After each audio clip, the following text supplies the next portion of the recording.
Good evening everyone. आप सभी का एक बार फिर जेआईएनसी परिवार में हार्दिक अभिनंदन और स्वागत है। और एक बार फिर जेआईएनसी ई नर्सिंग यूट्यूब चैनल पे भी आपका हार्दिक स्वागत है। फटाफट लिंक को शेयर करें, एक नई जर्नी स्टार्ट करते हैं। अगेन एक बार आप सभी को फिर से गुड इवनिंग। आपका इंतजार देख के दिल खुश हो जाता है कि आप फिक्स शार्प 6 o'clock क्लास के लिए रेडी रहते हो। साथ साथ में लाइक करना ना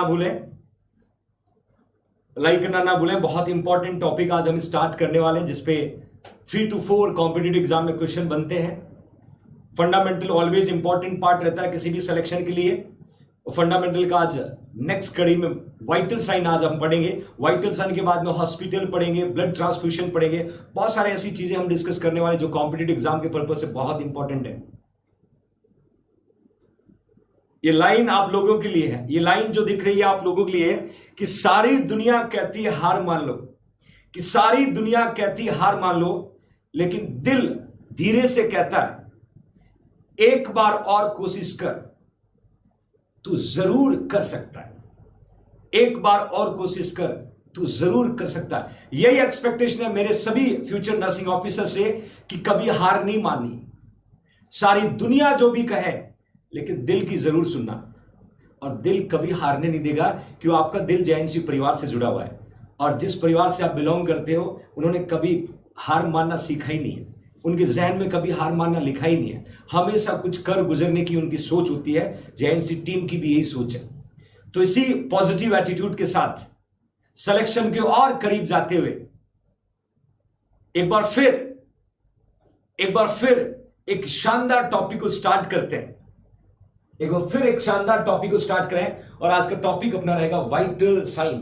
देखिए, vital that's a very important part of the body. आपके बॉडी में 5 वाइटल ऑर्गन पड़ते हैं और उनको लगातार मॉनिटराइज करने के लिए जो पर्टिकुलर साइन इंडिकेट करते हैं, that we are going to see vital sign. तो फटाफट लिंक को शेयर करिएगा, सब्सक्राइब करिएगा और लाइक करना ना भूलें। आपकी ये मुस्कान, आपकी एनर्जी और आपका कंसिस्टेंसी को मैं सलाम करता हूं। I really you are doing very nice work for coming NORCET 2020। Okay fine, we are going to start we are going to start the vital sign. देखिए बच्चों, पहला कॉम्पिटिटिव एग्जाम क्वेश्चन आपको डेफिनेशन में मिला है। पहला कॉम्पिटिटिव एग्जाम आपके सामने है। कॉम्पिटिटिव एग्जाम का क्वेश्चन आपके सामने है। वाइटल साइन को हम कार्डिनल साइन या ऑब्जेक्टिव डाटा बोलते हैं। देखिए बच्चों, मैंने आपको नर्सिंग प्रोसेस में पढ़ाया था लास्ट क्लास में, यहां ऑब्जेक्टिव डाटा टर्म्स आया है और ये पहला कॉम्पिटिटिव एग्जाम क्वेश्चन इस टॉपिक का हम लेके चल रहे हैं। ऑब्जेक्टिव डाटा का दूसरा नाम है ओवर्ट डाटा। दूसरा नाम क्या बच्चों? ओवर्ट डाटा हमने पढ़ा था। और ऑब्जेक्टिव डाटा का मतलब होता है what we are observe, what we are observe. Get it everyone? Objective data का मतलब हम जो ऑब्जर्व करें। और vital sign one of the key to analyse patient health status. तो अपन जब वाइटल साइन को मॉनिटर करते हैं तो ये डाटा कौन कलेक्ट कर रहा है? हम कलेक्ट कर रहे हैं। That means what we are observe, that is objective data. ये यहां पर पहला कॉम्पिटिटिव एग्जाम का क्वेश्चन आपको मिल चुका है इस टॉपिक में। धीरे धीरे हम इस टॉपिक में जैसे जैसे आगे बढ़ेंगे हर उस कॉम्पिटिटिव एग्जाम क्वेश्चन को हम डिस्कस करते हुए, टच करते हुए आगे जाएंगे। आई होप बहुत मजा आने वाले 2 आवर्स की जर्नी में। बिल्कुल कूल माइंड से पढ़ना है, रिलैक्स होकर पढ़ना है। आपके हर कॉम्पिटिटिव एग्जाम के क्वेश्चन तक हम पहुंचने की कोशिश करें। जब टॉपिक फिनिश होता है तो आपको लगना चाहिए कि हाँ आज मजा आ गया, आज कुछ मैंने पढ़ा है। ओके फाइन, हम स्टार्ट करते हैं पहले एमसीक्यू के साथ में। और पहला ही एमसीक्यू मैंने आपको पुट किया है, consider the fifth vital sign. Consider the fifth vital sign, पहला ही कॉम्पिटिटिव एग्जाम में आपको क्वेश्चन मैंने पुट किया है कि हम फिफ्थ वाइटल साइन किसको कंसीडर करेंगे। हम फिफ्थ वाइटल साइन किसको कंसीडर करेंगे? फटाफट आप आंसर लिखिएगा, फटाफट आंसर देना ना भूलें, आंसर पुट करना ना भूलें। What is the name of fifth vital sign? What is the name of fifth vital sign? ये कई बार कॉम्पिटिटिव एग्जाम में पूछा हुआ एमसीक्यू है, कई बार कॉम्पिटिटिव एग्जाम में पूछा हुआ क्वेश्चन है कि name of fifth vital sign, name of fifth vital sign. फटाफट आंसर पुट करेगा, फटाफट आंसर पुट करेगा। मैं इस क्वेश्चन को कंप्लीट एक साथ डिस्प्ले करता हूं। Put it everyone, put it everyone. What is the name of fifth vital sign? What is the name of fifth vital sign? सभी बच्चे सही पुट कर रहे हैं, सभी बच्चे सही पुट कर रहे हैं। और ये आपका जो क्वेश्चन है आने वाला नॉर्थ सेट 2020 का एमसीक्यू है, नॉर्थ सेट 2020 का एमसीक्यू बच्चों। बहुत बढ़िया। देखिए यहां पर बहुत सारी चीजें हम शॉर्टली डिस्कस करेंगे। मैंने पूछा है कि फिफ्थ वाइटल्स का नाम। देखिए बच्चों, वाइटल साइन का मतलब होता है ये आपके बॉडी के वो वाइटल ऑर्गन, जैसे आप पढ़ते हो हार्ट, जैसे आप पढ़ते हो heart, then my dear kidney, then liver, then बच्चों लंग्स, देन बच्चों ब्रेन। ये आपके बॉडी में 5 वाइटल ऑर्गन होते हैं, 5 वाइटल ऑर्गन होते हैं। और इन वाइटल ऑर्गन में कुछ भी चेंजेस होता है, इन वाइटल ऑर्गन में कुछ भी वेरिएशंस आता है, ये वेरिएशन जो रिफ्लेक्शन होता है इन पैरामीटर के द्वारा, तो temperature, pulse, respiration, blood pressure, और वी कैन से पेन। बहुत बढ़िया। अब मैं बताना चाहूंगा आपको, वाइटल साइन तो आपने देख लिया, फिफ्थ वाइटल साइन ये क्वेश्चन कॉम्पिटिटिव एग्जाम का बच्चों, it's very very important for your coming exam. Okay fine. Other vital sign क्या हो सकते हैं? प्यूपिल साइज और रिएक्शन। देखिए हमने आई में पढ़ा था प्यूपिल साइज और रिएक्शन। प्यूपिल का साइज मैंने आपको बताया था 2 to 6 mm। देखिए बच्चों, प्यूपिल का साइज जो है उसका डायमीटर 2 to 6 mm का होता है। प्यूपिल का साइज और प्यूपिल का reaction will be coming vital sign, ये आने वाला टाइम का वाइटल साइन है। यहां मैंने लिखा fixed dilated pupil, it is the best indicator to indicate immediate death. This is your competitive exam question बच्चों।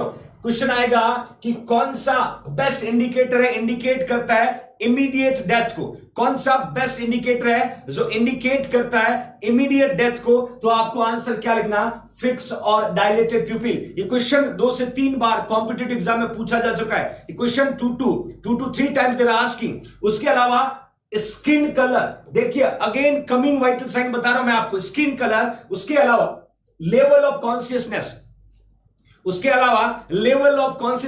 One of the coming vital sign. Then my dear oxygen saturation.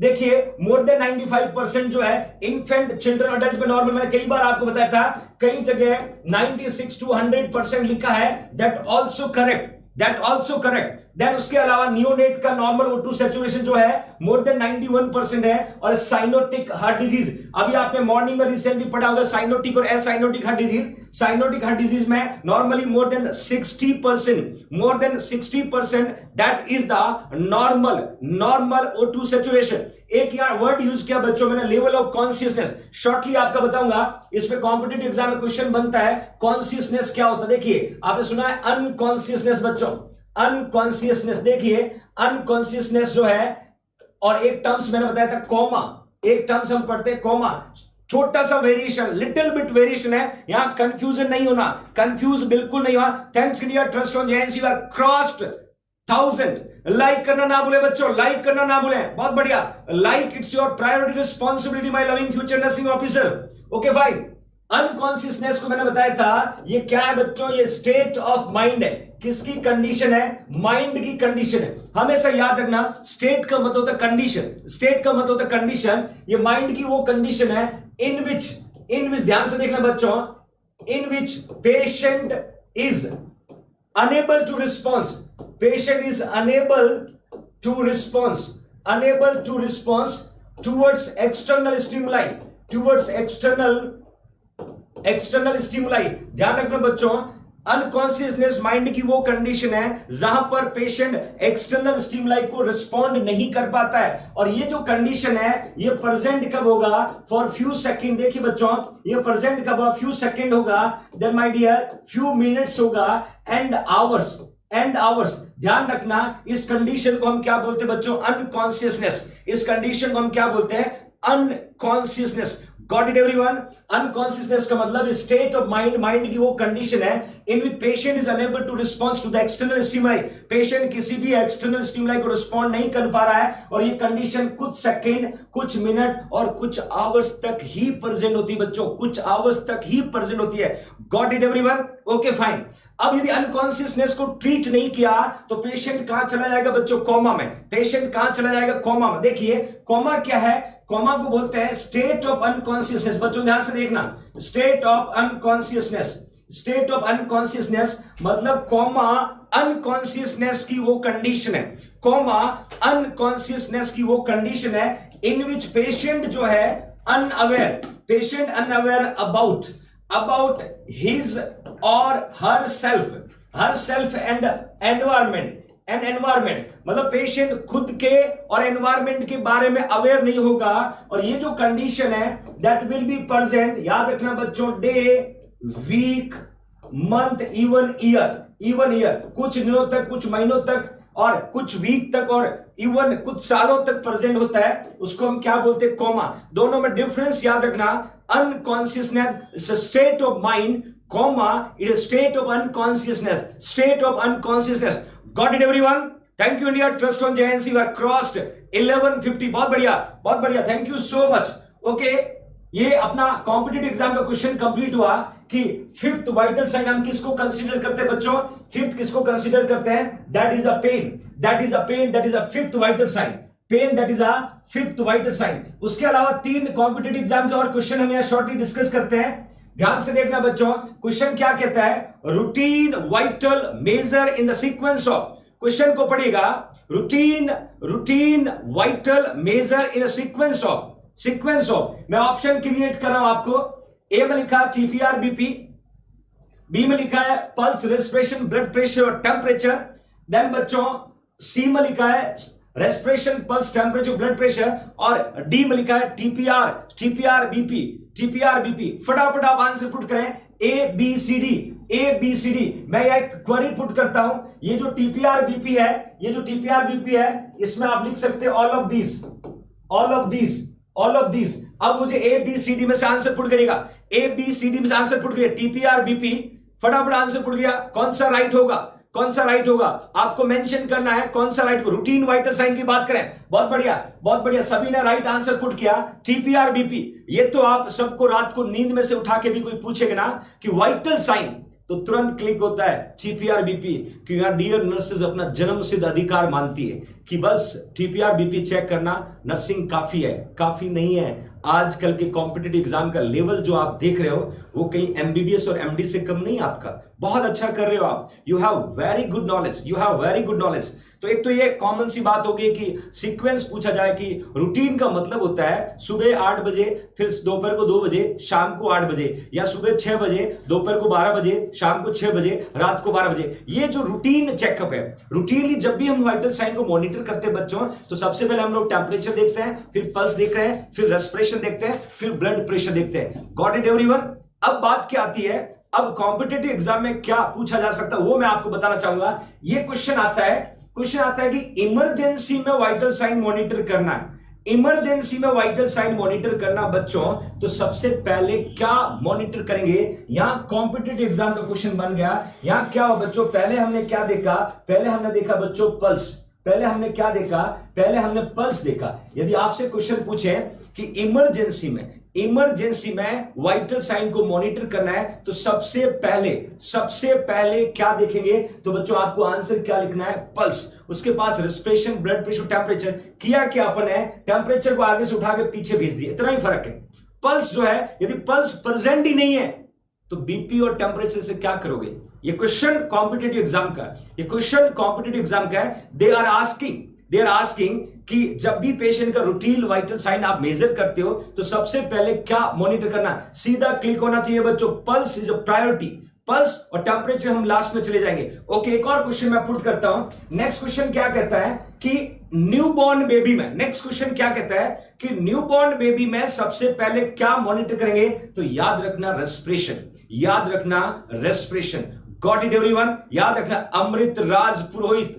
बेटा मैं बिल्कुल उन हर चीजों को बताऊंगा जो आप सोच रहे हो। आपकी साइकोलॉजी अकॉर्डिंग चल रहा हूं। आंसर आपके सामने। न्यूबॉर्न का आपने पूछा है और न्यूबॉर्न में clearly Santosh Jat, see that respiration पहले होगा, पल्स होगा, टेम्परेचर होगा, ब्लड प्रेशर होगा। Any query? ये three things they are asking in your competitive exam: routine vital sign, emergency vital sign और न्यूबॉर्न का पूछे। याद रखना, रूटीन में टेम्परेचर पहले आता है, इमरजेंसी में पल्स पहले आता है और न्यूबॉर्न में रेस्पिरेशन पहले आता है। Got it everyone?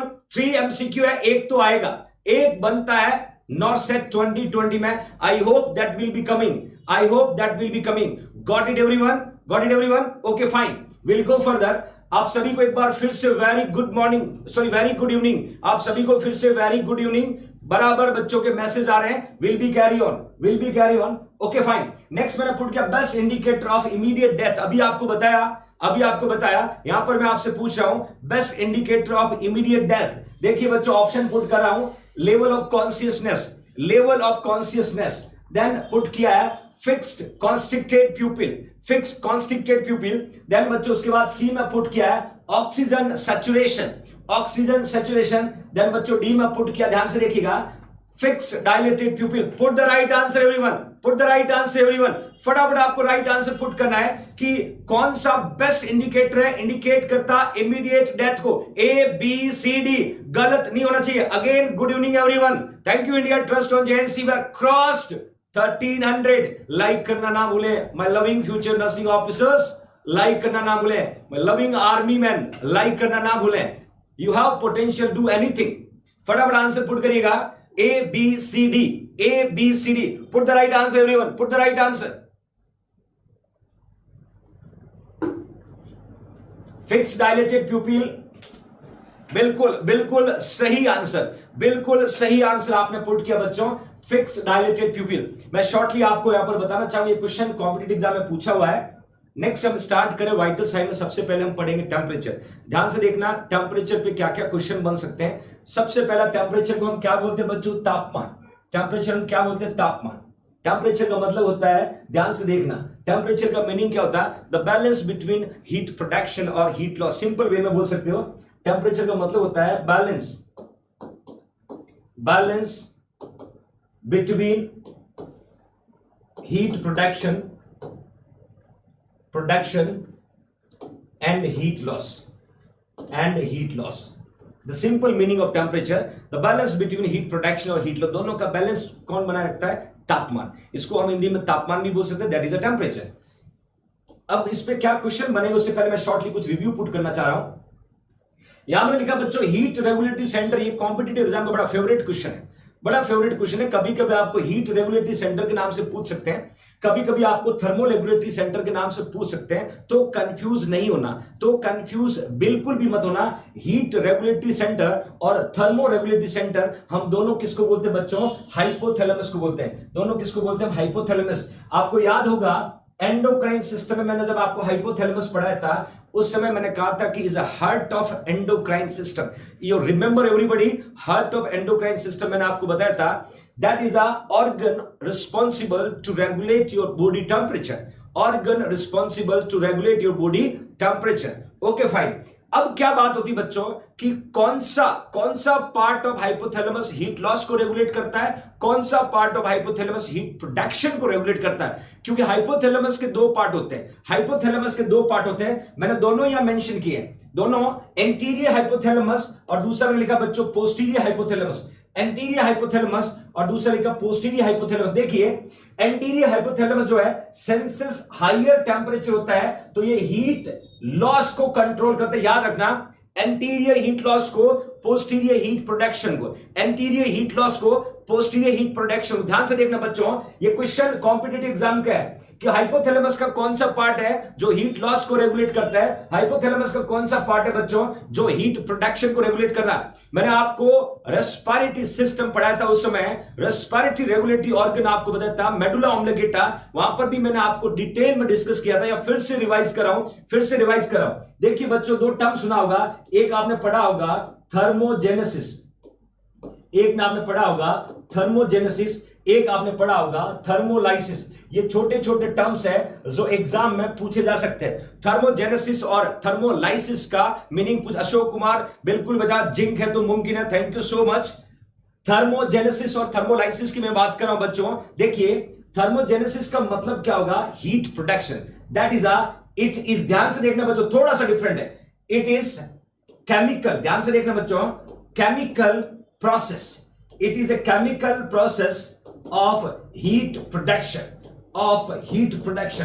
थर्मोजेनेसिस का मीनिंग एग्जाम में पूछा जा सकता है, तो थर्मोजेनेसिस का मतलब होता है something will B formation, something will B produce. ये क्वेश्चन कॉम्पिटिटिव एग्जाम का है, क्या बोला है, इट इज अ केमिकल। देखिए केमिकल प्रोसेस क्यों बोलता है, क्योंकि यहां फॉर एग्जांपल फूड मेटाबॉलिज्म के बाद हीट का प्रोडक्शन होता है। फॉर एग्जांपल T3 और T4 का प्रोडक्शन बढ़ने से हीट का मेटाबॉलिज्म बढ़ता है, सो बेसल मेटाबॉलिज्म बढ़ता है तो हीट का प्रोडक्शन होता है। तो याद रखना थर्मोजेनिस का मतलब है chemical process of heat production. और वही यदि आपसे पूछे मीनिंग ऑफ थर्मोलाइसिस,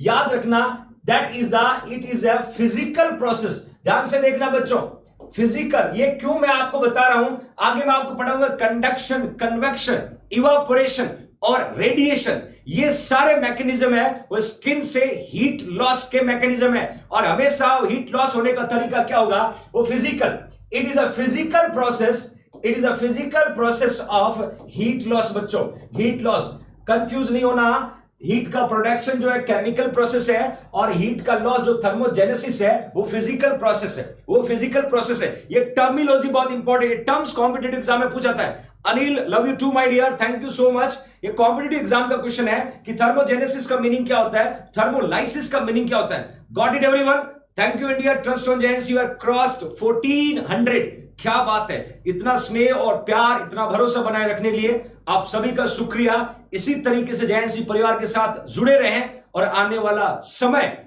आप सबका होगा, आने वाला वक्त जो है वो आप सबका होगा। ओके फाइन, टेम्परेचर पे क्या क्वेश्चन बनते हैं शॉर्टली हमने देखा।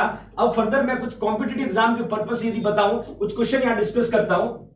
The mechanism by which transfer of heat directly through a substance from hot part two cold part, direct contact is called, इसको हम क्या बोलते हैं, the mechanism by which transfer of heat directly through substance from hot part two cold part. ध्यान से देखना, hot part two cold part, directed, मैंने part का पूछा, हॉट पार्ट और cold part, directed contact, direct contact is called, क्या बोलेंगे बच्चों, क्या बोलेंगे, कन्वेक्शन, कंडक्शन, देन इवापोरेशन और radiation.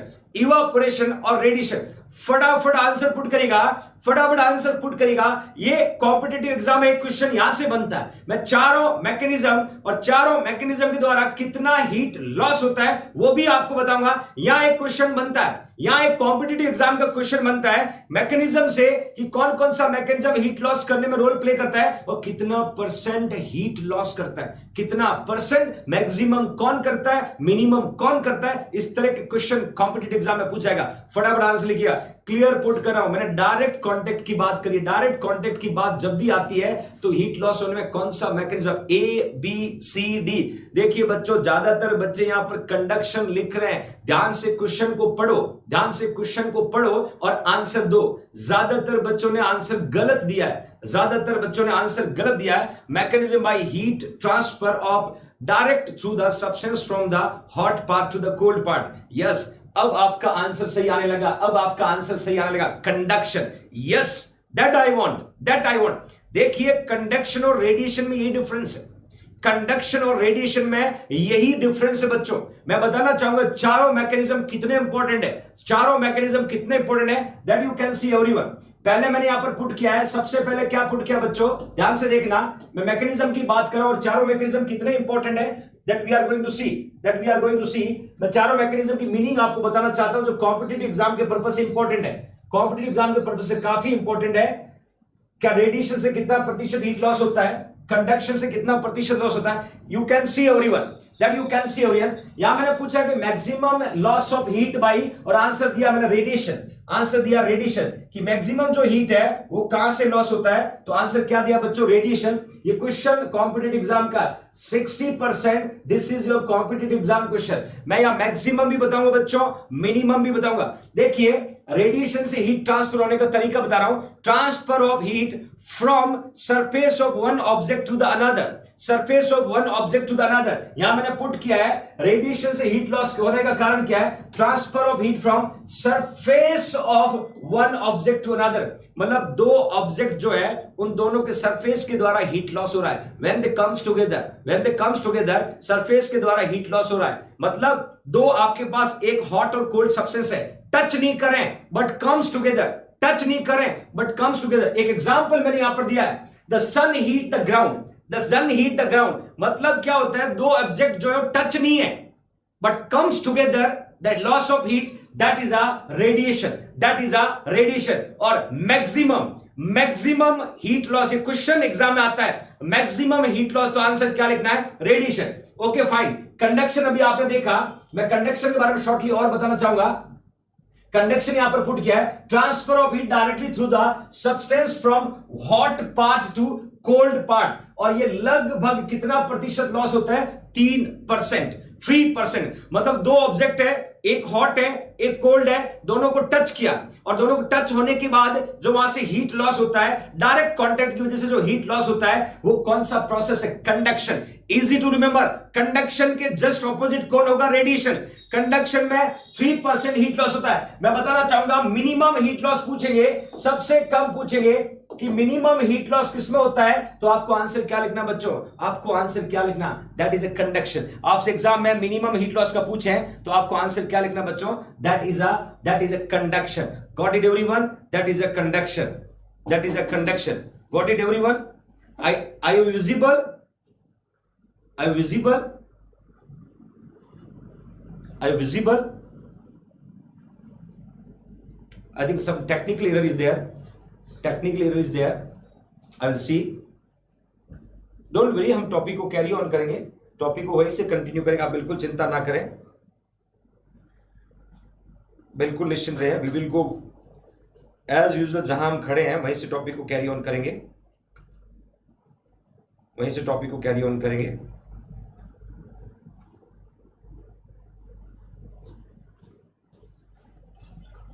I think it visible for everyone.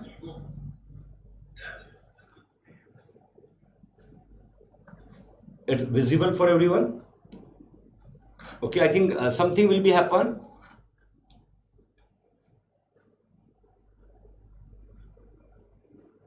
Are you watching me? Say yes or no. If are you watching, say yes or no. Say yes or no.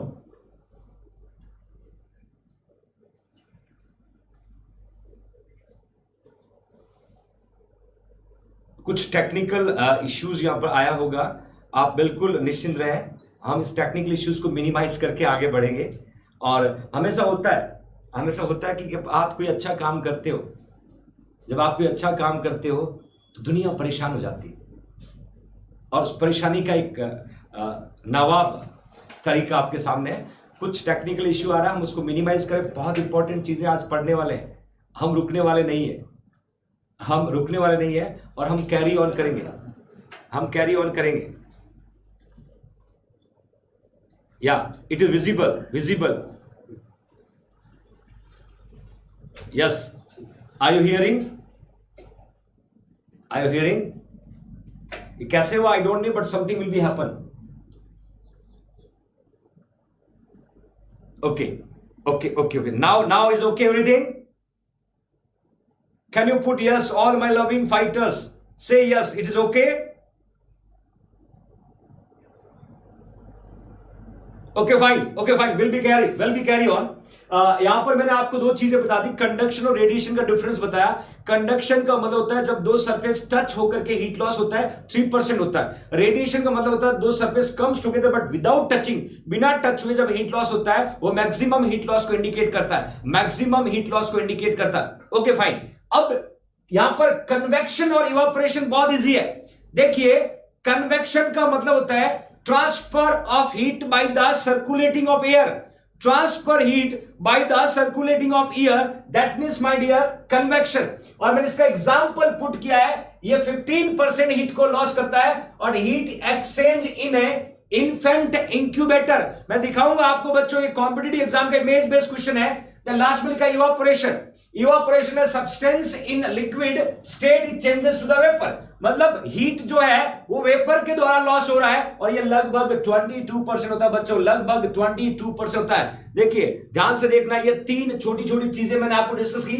चौथा radiation बताया, तो चार mechanism है heat loss होने का, maximum radiation के द्वारा, minimum conduction के द्वारा, उसके अलावा कन्वेक्शन और इवापोरेशन दो और एग्जांपल है, कन्वेक्शन और इवापोरेशन दो और एग्जांपल है। Okay my dear, will go further. Next question की ओर चलते हैं, नेक्स्ट कॉम्पिटिटिव एग्जाम के क्वेश्चन की ओर चलते हैं, जहां पर एक इमेज बेस्ड क्वेश्चन आता है एग्जाम में, जो कई बार पूछा जा चुका है, जो कई बार एग्जाम में पूछा जा चुका है। आई होप कि you are able to give answer, I hope you are able to give answer. फटाफट मुझे इस मशीन का नाम बताइएगा। ये एम्स दिल्ली का फेवरेट एमसीक्यू है, ये एम्स दिल्ली का फेवरेट एमसीक्यू है। आंसर पुट करेगा, the device, what is the name of device, what is the name of device, what is the circulation of environment. Okay fine, what is the name of device, put it everyone, what is the name of device?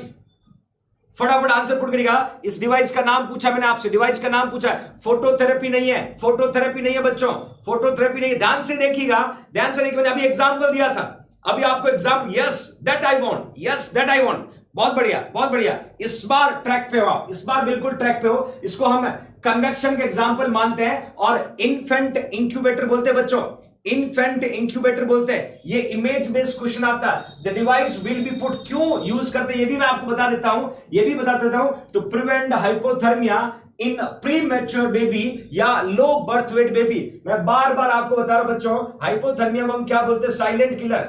Hypothermia को हम क्या बोलते हैं, इसको हम silent killer के नाम से जानते हैं, साइलेंट किलर के नाम से जानते हैं। और जब बेबी मदर के वूम से बाहर आता है ड्यूरिंग डिलीवरी, जब बेबी मदर के वूम से बाहर आता है तो प्रायोरिटी वहां होती है टेम्परेचर को मेंटेन करना, और टेम्परेचर को मेंटेन करने का सबसे बेस्ट वे है, बेबी को कहां पुट करते हैं हम लोग, इंक्यूबेटर में पुट करते हैं। और इंक्यूबेटर पुट करने के बाद बच्चे का टेम्परेचर मेंटेन होगा।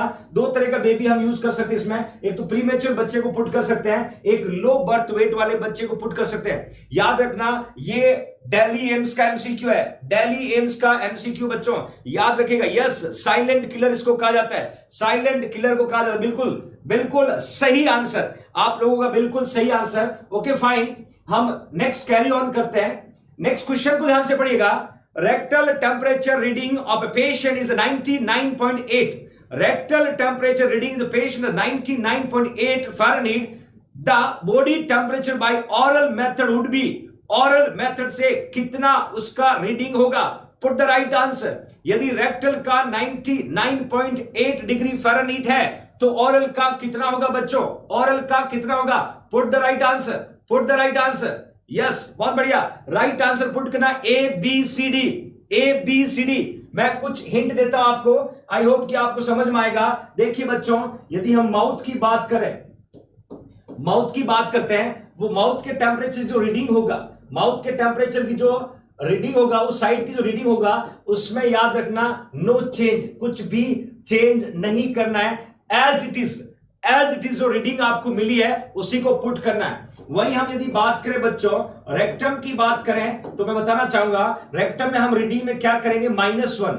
रेक्टम में हम रीडिंग में क्या करते हैं बच्चों, हम -1 करते हैं। क्या करते हैं, -1 करते हैं। और वहीं यदि मैं बात करूं एक्जिला, वहीं यदि मैं बात करूं बच्चा एक्जिला की बात करूं तो एक्जिला की जो रीडिंग होगा, एक्जिला की जो रीडिंग होगा उसमें हम क्या करते हैं बच्चों, +1 करते हैं। क्या करते हैं, +1 करते हैं। अब मुझे आप फटाफट आंसर दें। ज्यादातर बच्चों ने राइट आंसर पुट किया, ज्यादातर बच्चों ने राइट आंसर पुट किया।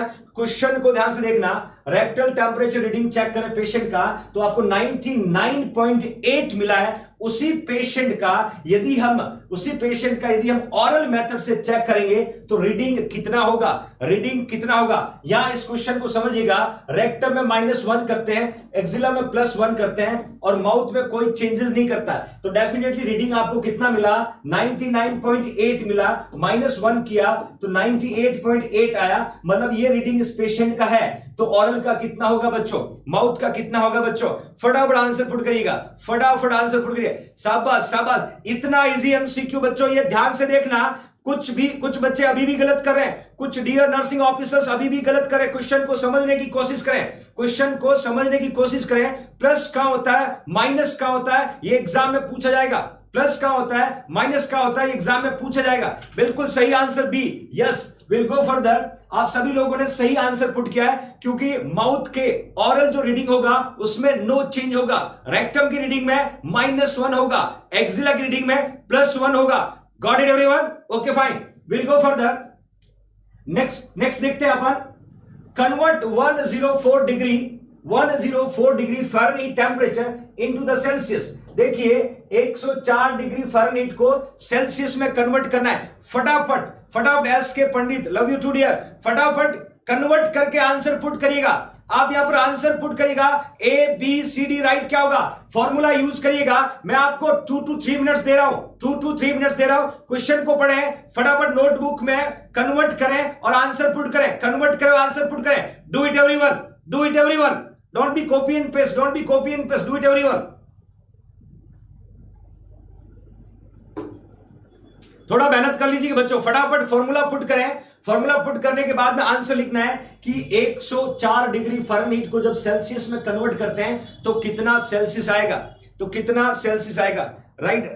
Calculate and put the right answer बच्चों, कैलकुलेट, कॉपी पेस्ट नहीं करना है। एग्जाम में कोई मदद करने नहीं आएगा, वहां खुद को ही करना पड़ेगा। Kanchan, very good evening dear, वहां खुद को ही करना पड़ेगा। Thank you India trust on JNC, you're cross 1400, बहुत बढ़िया, ऐसे ही भरोसा बनाए रखिएगा। लाइक करना ना भूलें। यस, एकता गौतम, गणेश, सुप्रिया, तेजाराम, पिंकी, आप लोगों ने सबने कलेक्ट किया है और काउंट करने के बाद, कैलकुलेट करने के बाद आप सबने राइट आंसर पुट किया है। बिल्कुल सही, आपका आंसर एब्सोल्युटली करेक्ट है बच्चों, एब्सोल्युटली करेक्ट है। ये वो MCQ है जिसका आंसर एग्जाम हॉल में बैठे बैठे आप कंफर्म कर सकते हो कि मेरा आंसर 100% राइट है। ऐसे क्वेश्चन बाकी नहीं मिलते। ये वो क्वेश्चन है जिसको आप श्योरिटी से कह सकते हो कि मेरा आंसर जो है वो एब्सोल्युटली करेक्ट है। मैं दोनों फॉर्मूला को फटाफट डिस्प्ले कर देता हूं। यदि हम कन्वर्ट करते हैं फ़ारेनहीट टू सेल्सियस, यही मैंने आपको यहां पर पूछा, हमेशा याद रखना, यहां पर फ़ारेनहीट से सेल्सियस में जब भी कन्वर्ट करते हैं तो F-32 आता है। मतलब जहां वैल्यू ज्यादा दिख रहा है, हम ये याद रखने का तरीका बता रहा हूं, जहां वैल्यू ज्यादा है वहां -32 करना है, जहां वैल्यू कम होगा वहां +32 करना। बिल्कुल सही बच्चों, +32 करना है। तो F-32 डिवाइडेड 5/9, इसका जस्ट ऑपोजिट पढ़ेंगे हम लोग, इसका जस्ट ऑपोजिट पढ़ेंगे। जहां सेल्सियस टू फ़ारेनहीट में कन्वर्ट करेंगे बच्चों, you can see everyone the convert Celsius to Fahrenheit, और फॉर्मूला बदल गया, C Celsius into 9 divided by 5 +32। कम वैल्यू में 32 प्लस करना है, ज्यादा वैल्यू में 32 माइनस करना है। ज्यादा वैल्यू में 5 डिवाइडेड बाई 9 होगा, कम वैल्यू में 9 डिवाइडेड बाई 5 होगा। जस्ट ऑपोजिट, जस्ट उल्टा। गॉट इट एवरीवन, दोनों का ऑपोजिट होगा, दोनों का उल्टा होगा। ओके फाइन, ये इजी है और आप लोग, मुझे पूरा उम्मीद है आप इसको 100% करेक्ट करके आओगे। बट रिमेंबर करना, रिवीजन करना, याद दिलाना, ये मेरी रिस्पॉन्सिबिलिटी है। मैं हर उस टॉपिक को आपको रिवाइज कराऊंगा। आपको आता होगा तो और स्ट्रॉन्ग बन जाएगा, आपको नहीं आता होगा तो बिल्कुल अच्छा जाएगा। हाँ बिल्कुल, अमरनाथ शर्मा बिल्कुल बेटा। ओके माय डियर, नेक्स्ट चलते हैं। अभी हम टेम्परेचर पढ़ते हैं। The coloured probe of the electronic thermometer are indicative. देखिए आजकल की इस मॉडर्न टेक्नोलॉजी में इलेक्ट्रॉनिक थर्मामीटर का यूज बढ़ गया, इलेक्ट्रॉनिक थर्मामीटर का यूज बढ़ गया है। तो my dear, the coloured probe of electronic thermometer are indicating, मतलब कलर प्रोब जो यहां लिखा हुआ मैंने, वो इलेक्ट्रॉनिक थर्मामीटर का किसको इंडिकेट करेगा? Blue and red are both are oral. हमेशा याद रखना, एक ही थर्मामीटर में दो कलर की प्रोब नहीं होगी, तो ए राइट आंसर नहीं है। दूसरा में लिखा है blue is for rectal and red for oral. देखिए ब्लू इज फॉर रेक्टल, ये भी नहीं होगा, ये भी नहीं होगा। सी में लिखा है ब्लू इज फॉर ओरल और red for rectal, red for rectal. Yes, बहुत बढ़िया, बहुत बढ़िया चंचल, थैंक यू सो मच। बहुत बच्चों ने सही आंसर पुट कर दिया है। मैं याद रखने का तरीका बताऊंगा, याद रखने का तरीका भी बताऊंगा। Blue and red are both rectal, blue and red are both rectal. आपका राइट आंसर पुट कर देता हूं, that is a C, that is a C. याद रखने का तरीका बता देता बच्चों, आर से याद रखना रेड और आर से याद रखना रेक्टल, आर से याद रखना रेड और आर से याद रखना रेक्टल। बच्चा कौन सा ब्लू और बच्चा कौन सा oral. Never forget in your entire life, never never forget. Got it everyone? याद रखने का तरीका, आर से याद रखना रेड प्रोब वाला और आर से याद रखना रेक्टल है। बच्चा कौन सा बच्चों? ब्लू वाला बच्चा है। और ब्लू वाला किसके लिए हो जाएगा? ऑरल के लिए। मैं यहां दोनों डिटेल में डिस्कस करूंगा, बट ये आपको रिमेंबर करना जरूरी है, ये आपको रिमेंबर करना जरूरी है। Blue is for oral, red for rectal. Got it everyone? I hope कि you are able to remember. Okay fine, okay fine. मैं आपको सारे थर्मामीटर को शॉर्टली डिस्कस करना चाहूंगा, that you can see everyone. Oral thermometer जो है long cylindrical bulb होता है। देखिए ऑरल लॉन्ग सिलेंड्रिकल होता है, ब्लू टिप होता है। रेक्टल जो है शॉर्ट बल्ब होता है, राउंडेड होता है। यहां मैं आपको बताना चाहूंगा बच्चों, क्योंकि बहुत सारे बच्चों ने यह गलती की होगी। जब पहली बार आप टेम्परेचर चेक करने हॉस्पिटल पहुंचोगे, first year BSc nursing, first year GNM में आप फर्स्ट टाइम जब टेम्परेचर लेने पहुंचोगे तो आपको बहुत क्रेज होता होगा। बस थर्मामीटर दिख जाए टेम्परेचर हम लेंगे, इतना क्रेज होता था। थर्मामीटर दिख जाए टेम्परेचर हम लेंगे। देखिए बच्चों, दो चीजें मैं क्लियर कर, ऑरल थर्मामीटर की बात करूं, यू कैन सी एवरीवन, ये जो है ये थर्मामीटर है, ठीक है, और ये थर्मामीटर का जो है ये बल्ब है। ये थर्मामीटर जो बल्ब है और ये पीछे वाले हिस्से को स्टेम बोलते हैं। इसको हम क्या बोलते हैं? स्टेम। ये आपको आना जरूरी है, क्योंकि मैं इसके बारे में बहुत सारी चीजें डिस्कस करने वाला हूं। दूसरा, इसको हम क्या बोलते हैं बच्चों? टिप है, टिप है। और टिप जो होगा, या इसको हम बल्ब बोल सकते हैं। क्या बोलते हैं? बल्ब बोल सकते हैं। याद रखना, यदि थर्मामीटर का बल्ब जो है, यदि थर्मामीटर जो बल्ब है ये लॉन्ग है, यदि थर्मामीटर का बल्ब जो है लॉन्ग है, तो ही उस थर्मामीटर से ऑरल टेम्परेचर लेना है। ध्यान से देखना, गलतियां बहुत की होगी आपने स्टूडेंट लाइफ में। अब यहां वक्त है सुधारने का, वक्त है सुधारने का। जब हमें पता नहीं था कि ऑरल और रेक्टल में डिफरेंस क्या है, तो हम उसी थर्मामीटर से सारी जगह टेम्परेचर चेक कर लेते थे बच्चों। आज के बाद ऐसा नहीं करना। Okay fine. Long cylindrical bulb है, आगे का बल्ब जो है वो लॉन्ग है, सिलेंड्रिकल है। समझ जाना बच्चों, वो थर्मामीटर यूज करना माउथ में, वो थर्मामीटर यूज करना एक्सिला में, वो थर्मामीटर यूज करना ग्रोइन में। Got it everyone? बिल्कुल, गॉट इट एवरीवन। दूसरा, रेक्टल जो है ऐसा होगा, रेक्टल जो होगा that you can C, again ये थर्मामीटर है और इसका जो बल्ब है इस तरीके से होगा। ये इसका क्या बल्ब है, ये क्या बल्ब है, और बैक साइड का इसका भी क्या स्टेम है, बैक साइड का इसका भी क्या है? स्टेम है। बल्ब कैसा है बच्चों? ये बल्ब जो है ये ब्लंट है। बल्ब कैसा है? ये ब्लंट है, ये शॉर्ट है, ये शॉर्ट है। मतलब यदि जिस थर्मामीटर के आगे का बल्ब जो है ब्लंट है और शॉर्ट है, ब्लंट है और शॉर्ट है, समझ जाना उसी थर्मामीटर को रेक्टम में पुट किया जाता है, उसी थर्मामीटर को रेक्टम में पुट किया जाता है टू टेकिंग रेक्टल टेम्परेचर। कभी आपने टेम्परेचर लेने से पहले इस बात का ध्यान रखा? बहुत अच्छी बात। नहीं रखा तो आज के बाद रखिएगा, आज के बाद रखिएगा। जब भी आप टेम्परेचर मॉनिटर करने जाते हैं, जब भी आप टेम्परेचर मॉनिटर करने जाते हैं, डिफरेंस बिटवीन रेक्टल और ऑरल थर्मामीटर, रेक्टल और oral thermometer, long cylindrical bulb oral, short blunt rectal, short blunt और रेक्टल। Okay fine. मुझे पता है काफी बच्चों से गलतियां हुई होगी, इंसान है, पार्ट ऑफ लाइफ है गलतियां। अब गलतियां नहीं करना बच्चों, अब गलतियां नहीं करना। Okay fine. वहां मैंने दोनों का इलेक्ट्रॉनिक भी पुट किया है। एक छोटा सा क्वेश्चन और पूछा जाता है कि ग्लास थर्मोमीटर किसने दिया? Thomas Clifford. ये क्वेश्चन बन सकता है कि ग्लास थर्मोमीटर किसने दिया? Thomas Clifford. और आपसे पूछे क्लिनिकल थर्मोमीटर किसने दिया, तो लिखना अल्बर्ट। क्लिनिकल थर्मोमीटर किसने दिया, तो आप लिखना Albert. Thank you so much everyone to trust on JNC Jodhpur. Like करना ना भूले, my loving future nursing officer, like करना बिल्कुल नहीं भूले। ये छोटे छोटे क्वेश्चन बनते हैं, मैं हमेशा कहता हूं माइनर जो क्वेश्चंस होते हैं उनको कभी एस्केप नहीं करना, वो सिलेक्शन की ताकत बनती है, वही सिलेक्शन करवाते हैं। बड़े क्वेश्चन तो हर कोई करके आता है, बड़े क्वेश्चन हर कोई करके आता है। ओके फाइन, ये दो छोटे छोटे टर्म्स आपको पूछे जा सकते हैं, किसने इन्वर्ट किया। Will go further. नेक्स्ट देखिएगा, the difference between the bell and diaphragm portion of the chest piece in the stethoscope are following. फटाफट आंसर पुट करना। मैंने स्टेथोस्कोप के पार्ट पुट किए हैं और मैंने बेल और डायफ्राम का डिफरेंस पूछा है। बेल और डायफ्राम का डिफरेंस पूछा है। Put the everyone, put the right answer. फटाफट आंसर पुट करेगा। The difference between bell and diaphragm portion of the chest piece in the stethoscope are following. चार ऑप्शन है कि डायफ्राम सर्कुलर होता है, फ्लैट होता है, बेल बाउल शेप का होता है। बी में लिखा है बेल सर्कुलर होता है, फ्लैट होता है, डायफ्राम बाउल शेप का होता है। सी में बेल एंड डायफ्राम दोनों सेम शेप के होते हैं। और डी में ट्रांसमिट हाई पिच साउंड। देखिए डी और सी दोनों नहीं है, डी और सी दोनों नहीं है। ऑप्शन आपके पास बचा ए और बी, ऑप्शन आपके पास बचा ए और बी। और ज्यादातर बच्चों ने राइट आंसर पुट किया, ज्यादातर बच्चों ने राइट आंसर पुट किया। फटाफट क्विक रिस्पॉन्ड करिएगा। If you have answer put it, if you have answer put it, if you don't have wait it, wait it. फटाफट, शाबाश, बिल्कुल सही आंसर बच्चों।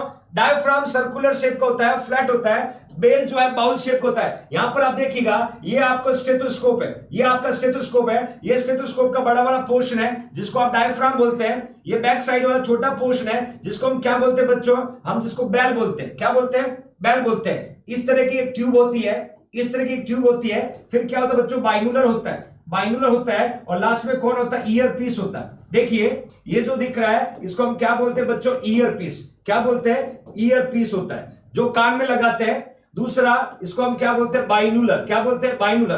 तीसरा ये क्या है बच्चों? ट्यूबिंग। ये क्या है? ट्यूबिंग। और स्टेथोस्कोप का बड़ा वाला हिस्सा जो होता है उसको डायफ्राम बोलते हैं, छोटे वाले हिस्से को क्या बोलते हैं? बेल बोलते हैं। ध्यान से रखना, डायफ्राम कैसे शेप का होता है? सर्कुलर होता है, फ्लैट होता है। और बेल कैसा होता है? बाउल शेप का होता है। Easy to remember. देखिए बेल से याद रखना बी, और बी से याद रखना बाउल, बी से याद रखना बाउल। बहुत फोटो डाले होंगे आपने फेसबुक पे स्टेथोस्कोप गले में डाल के, आज जानना होगा स्टेथोस्कोप का असली काम क्या है। अब यदि हम बात करें स्टेथोस्कोप का, ये जो डायफ्राम वाला पोर्शन है, डायफ्राम वाला पोर्शन है, इसका यूज बता देता हूं। यूज फॉर हियरिंग, ध्यान से देखना बच्चों, use for hearing high pitch sound, use for hearing high pitch sound. High pitch sound को सुनने के लिए हम किसको यूज करते हैं बच्चों? हम यूज करते हैं डायफ्राम को। किसको यूज करते हैं? डायफ्राम। और हाई पिच का यदि मैं एग्जांपल आपको बताऊं तो हार्ट साउंड। हाई पिच का एग्जांपल आपको बताऊं बच्चों, हार्ट साउंड जो है हाई पिच है। देन बच्चों लंग साउंड, लंग साउंड जो है वो हाई पिच है। लंग साउंड को हाई पिच बोलते हैं। Even bowel sound, even bowel sound. देखिए यहां पर मैंने हार्ट का, लंग्स का, बाउल का, तीनों का बताया है। और ये तीनों कौन से साउंड है? High pitch. और इन तीनों को सुनने के लिए हम किसको यूज करते हैं? हम डायफ्राम का यूज करते हैं। Got it everyone? दूसरा यदि हम बात करें बेल का, बेल का बात करें, याद रखना बच्चों, बेल से याद रखना, एल से याद रखना लो पिच, एल से याद रखना लो पिच। कौन सा साउंड सुनते हैं? Low pitch. और लो पिच का बेस्ट एग्जांपल क्या होगा? Foetal heart sound. Low pitch का बेस्ट एग्जांपल क्या होगा? Foetal heart sound. छोटी छोटी चीजें हैं, नेवर फॉरगेट। दो चीजें मैंने क्लियरली बता दी आपको। फर्स्ट थिंग क्या बताया कि डायफ्राम हाई पिच साउंड सुनता है, बेल लो पिच साउंड सुनता है। अगेन बेल जो डायफ्राम जो है, डायफ्राम कैसा होता है? सर्कुलर शेप का होता है। बेल जो है बाउल शेप का होता है। एक और क्वेश्चन बनता है, एक और क्वेश्चन यहां पर बनता है। क्वेश्चन क्या बनेगा बच्चों? क्वेश्चन ये बनेगा कि स्टेथो जो स्कोप है, क्वेश्चन क्या बनेगा? जो स्टेथोस्कोप है, स्टेथोस्कोप का फादर कौन है? तो आंसर लिखना रैन लनक। इज द फाउंडर और फादर ऑफ स्टेथोस्कोप। आपको याद हो मैंने सिरोसिस ऑफ लीवर पढ़ाया था, और सिरोसिस ऑफ लीवर में आपको बताया था कि Rene Laennec is a founder of cirrhosis of liver, और Rene Laennec is a father of stethoscope. Got it everyone? ये हमने पढ़ा था डाइजेस्टिव सिस्टम, ये हमने पढ़ा था डाइजेस्टिव। बिल्कुल बढ़िया। रेखा, योगिता, अनामिका, आशीष, महिमा, अनीता, एंजल, अनुराधा, पूजा, दीक्षित, बहुत बढ़िया, बहुत बढ़िया, शाबाश शाबाश, keep it up. Okay fine, will go further. Next मैंने पुट किया site part of the body where the temperature taken. यहां छोटे छोटे एमसीक्यू बनेंगे, मैं सारे साइट पे बनने वाले क्वेश्चन को आपके साथ डिस्कस करते हुए आगे बढ़ूंगा। देखिएगा, साइट और पार्ट की बात करें बच्चों, सबसे पहले लिखा मैंने ऑरल और माउथ। देखिए यहां ऑरल भी बोल सकते हैं, माउथ भी बोल सकते हैं, ऑरल भी बोल सकते हैं, माउथ भी बोल सकते हैं। Okay fine. ऑरल और माउथ की बात करें, यहां का नॉर्मल टेम्परेचर मैंने बताया था, यहां कोई चेंजेस नहीं है। यहां जो टेम्परेचर होगा वो नॉर्मल होगा, उसमें कोई भी चेंजेस नहीं आएगा। Got it everyone? Okay fine. दूसरा मैंने क्या पुट किया? रेक्टल। अब याद होगा मैंने क्या बताया, रेक्टल से जब भी हम टेम्परेचर को पुट करते हैं, टेम्परेचर को मेजर करते हैं, तो माइनस क्या करना होता है? 1। ध्यान से देखना बच्चों, ये कॉम्पिटिटिव एग्जाम का क्वेश्चन है। नॉर्मल रेक्टल का टेम्परेचर कितना है? 99.6। नॉर्मल रेक्टल का टेम्परेचर कितना है? 99.6। Got it everyone? 99.6। और ऑप्शन में मैंने पुट किया है 37.5 डिग्री सेल्सियस, 37, और इसमें अपने को क्या करना है? -1 करना है। क्या करना है? -1 करना है। Got it everyone? Rectal temperature, सारी चीजें मैं आपको आगे डिस्क्राइब करता हुआ चलूंगा, ध्यान से रखना। और रेक्टल को हम मोस्ट एक्यूरेट साइट बोलते हैं, most accurate site to taking temperature बोलते हैं। आगे डिटेल में बताऊंगा आपको। देन एक्सिला और ग्रोइन, एक्सिला और ग्रोइन, ध्यान से देखना बच्चों, एक्सिला और ग्रोइन का नॉर्मल 97.6 होगा या 36.4 होगा, कि उसमें क्या करना? +1। माइनस प्लस को ध्यान में रखना, जब भी रेक्टल से टेम्परेचर मेजर करते हैं -1 करते हैं, जब भी एक्सिला से टेम्परेचर मेजर करते हैं, जब भी एक्सिला से टेम्परेचर मेजर करते हैं बच्चों, +1 करना है। Never forget. Ritu, thank you so much. Never forget, it's little things they are asking in your competitive exam. Okay fine. Next मैंने लिखा टिम्पेनिक, नेक्स्ट मैंने लिखा टिम्पेनिक, मैं इमेज बताऊंगा आपके आगे।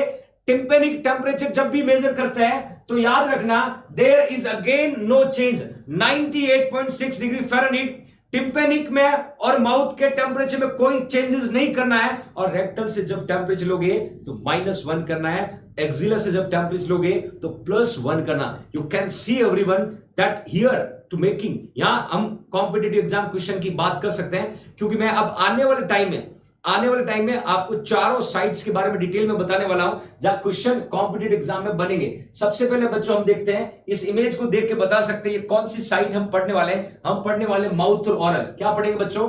माउथ और ऑरल। ये सीधा क्वेश्चन है, most common site to taking temperature. Answer क्या लिखना है? आंसर क्या लिखना है? Most common site to taking temperature. आपको सीधा आंसर क्या लिखना होगा? ऑरल या माउथ। Got it everyone? ये क्वेश्चन कॉम्पिटिटिव। बिल्कुल अक्षय, सब्र रखो, सारी चीजें बताऊंगा, एडवांस ना जो, don't try to go advance, don't try to go advance, we will discuss everything.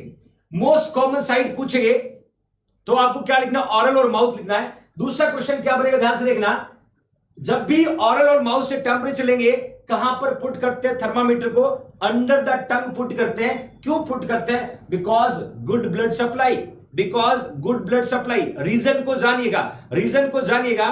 Question पूछा ऑरल और माउथ टेम्परेचर जो है वो मोस्ट कॉमन साइट होता है, और कहां लेते हैं हम? अंडर द टंग थर्मामीटर को पुट करते हैं। और अंडर द टंग क्यों पुट करते हैं? Because they have good blood supply.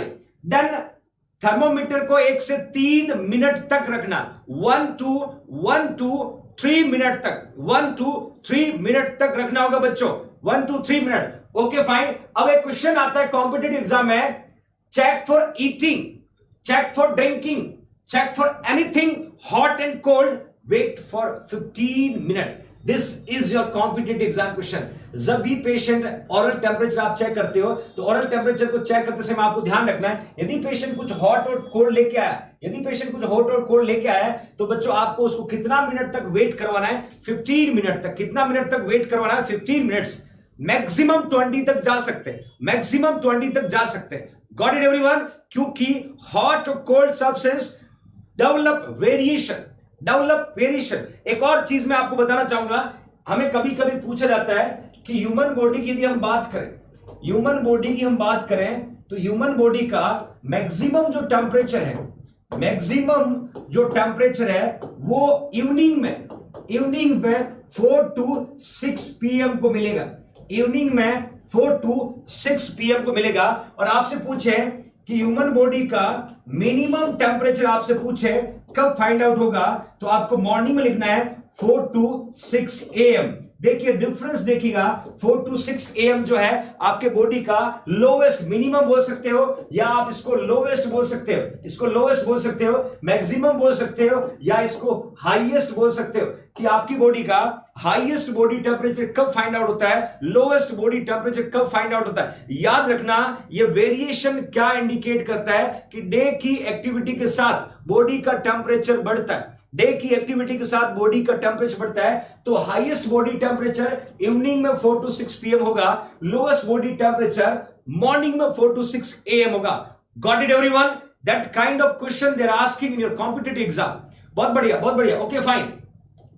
अब मैंने यहां पुट किया है कि जब भी कुछ हॉट और कोल्ड सब्सटेंस पेशेंट लेके आता है then you should wait for 15 minute, you should wait for 15 minute. अब किस किस कंडीशन में ऑरल टेम्परेचर को अवॉइड करना, ऑरल टेम्परेचर को अवॉइड करना। बिल्कुल बाबू कटारिया ऑप्शन में 1 2 3, तो बेटा 3 तो बताया ना, 3 is the right answer, 3 is the right answer, yes 3 is the right answer. Thank you Sachin.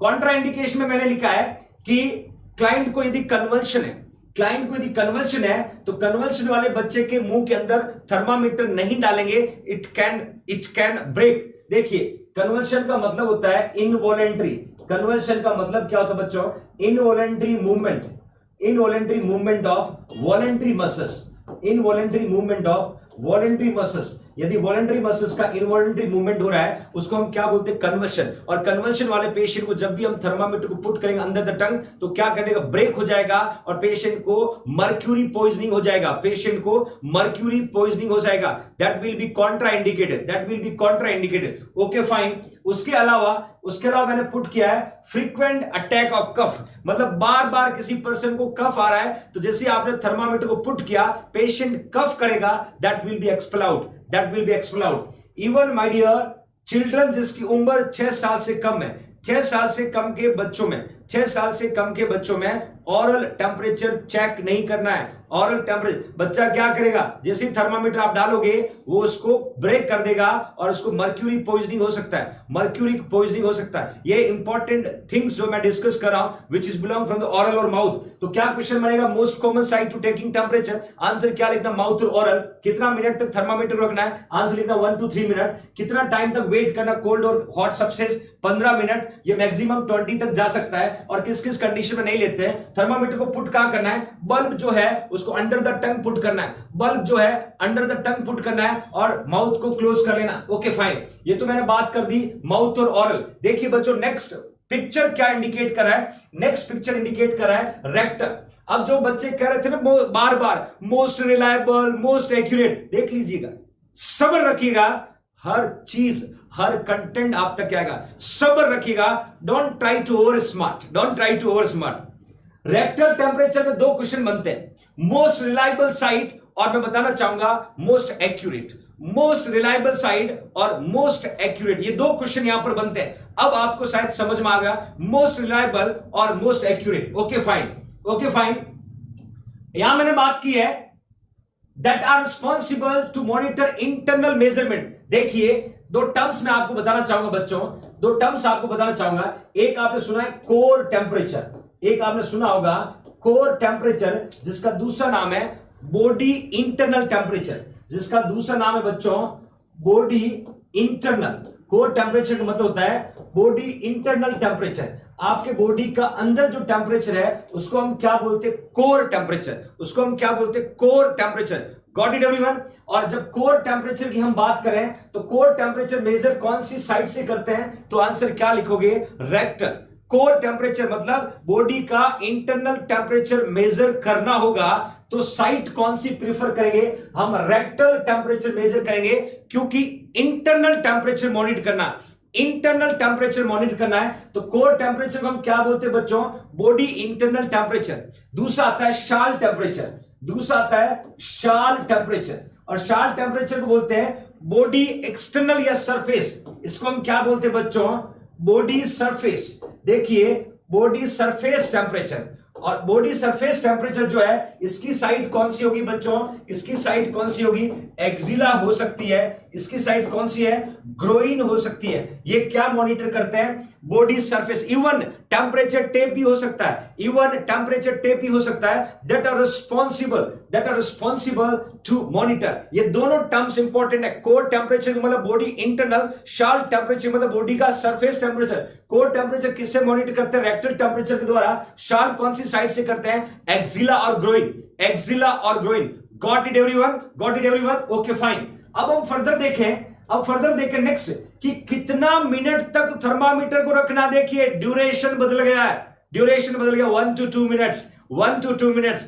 और एक बड़ा फेवरेट कॉम्पिटिटिव एग्जाम क्वेश्चन है कि थर्मामीटर को इंसर्ट कितना करते हैं, थर्मामीटर को इंसर्ट कितना करता है, यह ध्यान से देखिएगा, इंसर्ट कितना करते हैं। यह क्वेश्चन कॉम्पिटिटिव एग्जाम में पूछा जाता है 1 से 1.5 inch. Very very very important, ये क्वेश्चन श्योरली आएगा, ये क्वेश्चन श्योरली कॉम्पिटिटिव एग्जाम में पूछा जाएगा। तो आपको आंसर लिखना है 1 से 1.5 इंच, 1 से 1.5 inch. Never forget there is no 2 inch, 1 से 1.5 इंच, 1 से 1.5 इंच। ये 1 से 1.5 इंच जो है इसको याद करिए, रट्टा मारा हुआ बात मत बताएं, बिल्कुल नहीं। 1 से 1.5 इंच बोली गया। ड्यूरेशन कितना है, 1 to 2 मिनट्स, मतलब यहां 2 मिनट ही रखना है। अभी ऑरल का ड्यूरेशन कितना बताया था बच्चों, ऑरल का ड्यूरेशन आपको बताया था 1 to 3 minutes, 1 to, yes Vinod, Anu बिल्कुल सही, बिल्कुल सही। रट्टा मारी हुई बात ना चलेगी, एग्जाम में सिलेक्शन रुक जाएगा, ध्यान रखना। छोटी छोटी बातें, अलग अलग वैल्यूज दिमाग में मत डेवलप करिएगा। 1 से 1.5 लिखना, ऑप्शन नहीं है तो आप 2 लिख सकते, एग्जैक्टली 1 से 1.5 इंच। आज के बाद दिमाग में सेट कर लीजिएगा, 1 से 1.5, ऑप्शन नहीं है तो आपको 2 लिखना। Okay fine, okay fine. एक और क्वेश्चन बनेगा, पोजीशन कौन सी देते हैं, ये क्वेश्चन आएगा एग्जाम में कि रेक्टल टेम्परेचर मॉनिटर करते समय पोजीशन कौन सी देते हैं। आपको आंसर क्या लिखना, लेटर, आपको आंसर क्या लिखना है, लेटर। कोई क्वेरीज नहीं आज तक, कोई क्वेरीज नहीं। हम रेक्टल टेम्परेचर की बात कर रहे थे। और एक और थिंग्स मैं आपको बताना चाहूंगा, वन मोर थिंग्स, कि रेक्टल टेम्परेचर जो है ये क्या कॉज करता है, कॉज ब्रेडीकार्डिया। ये क्वेश्चन भी एग्जाम में पूछा जाता है, कॉज ब्रेडीकार्डिया।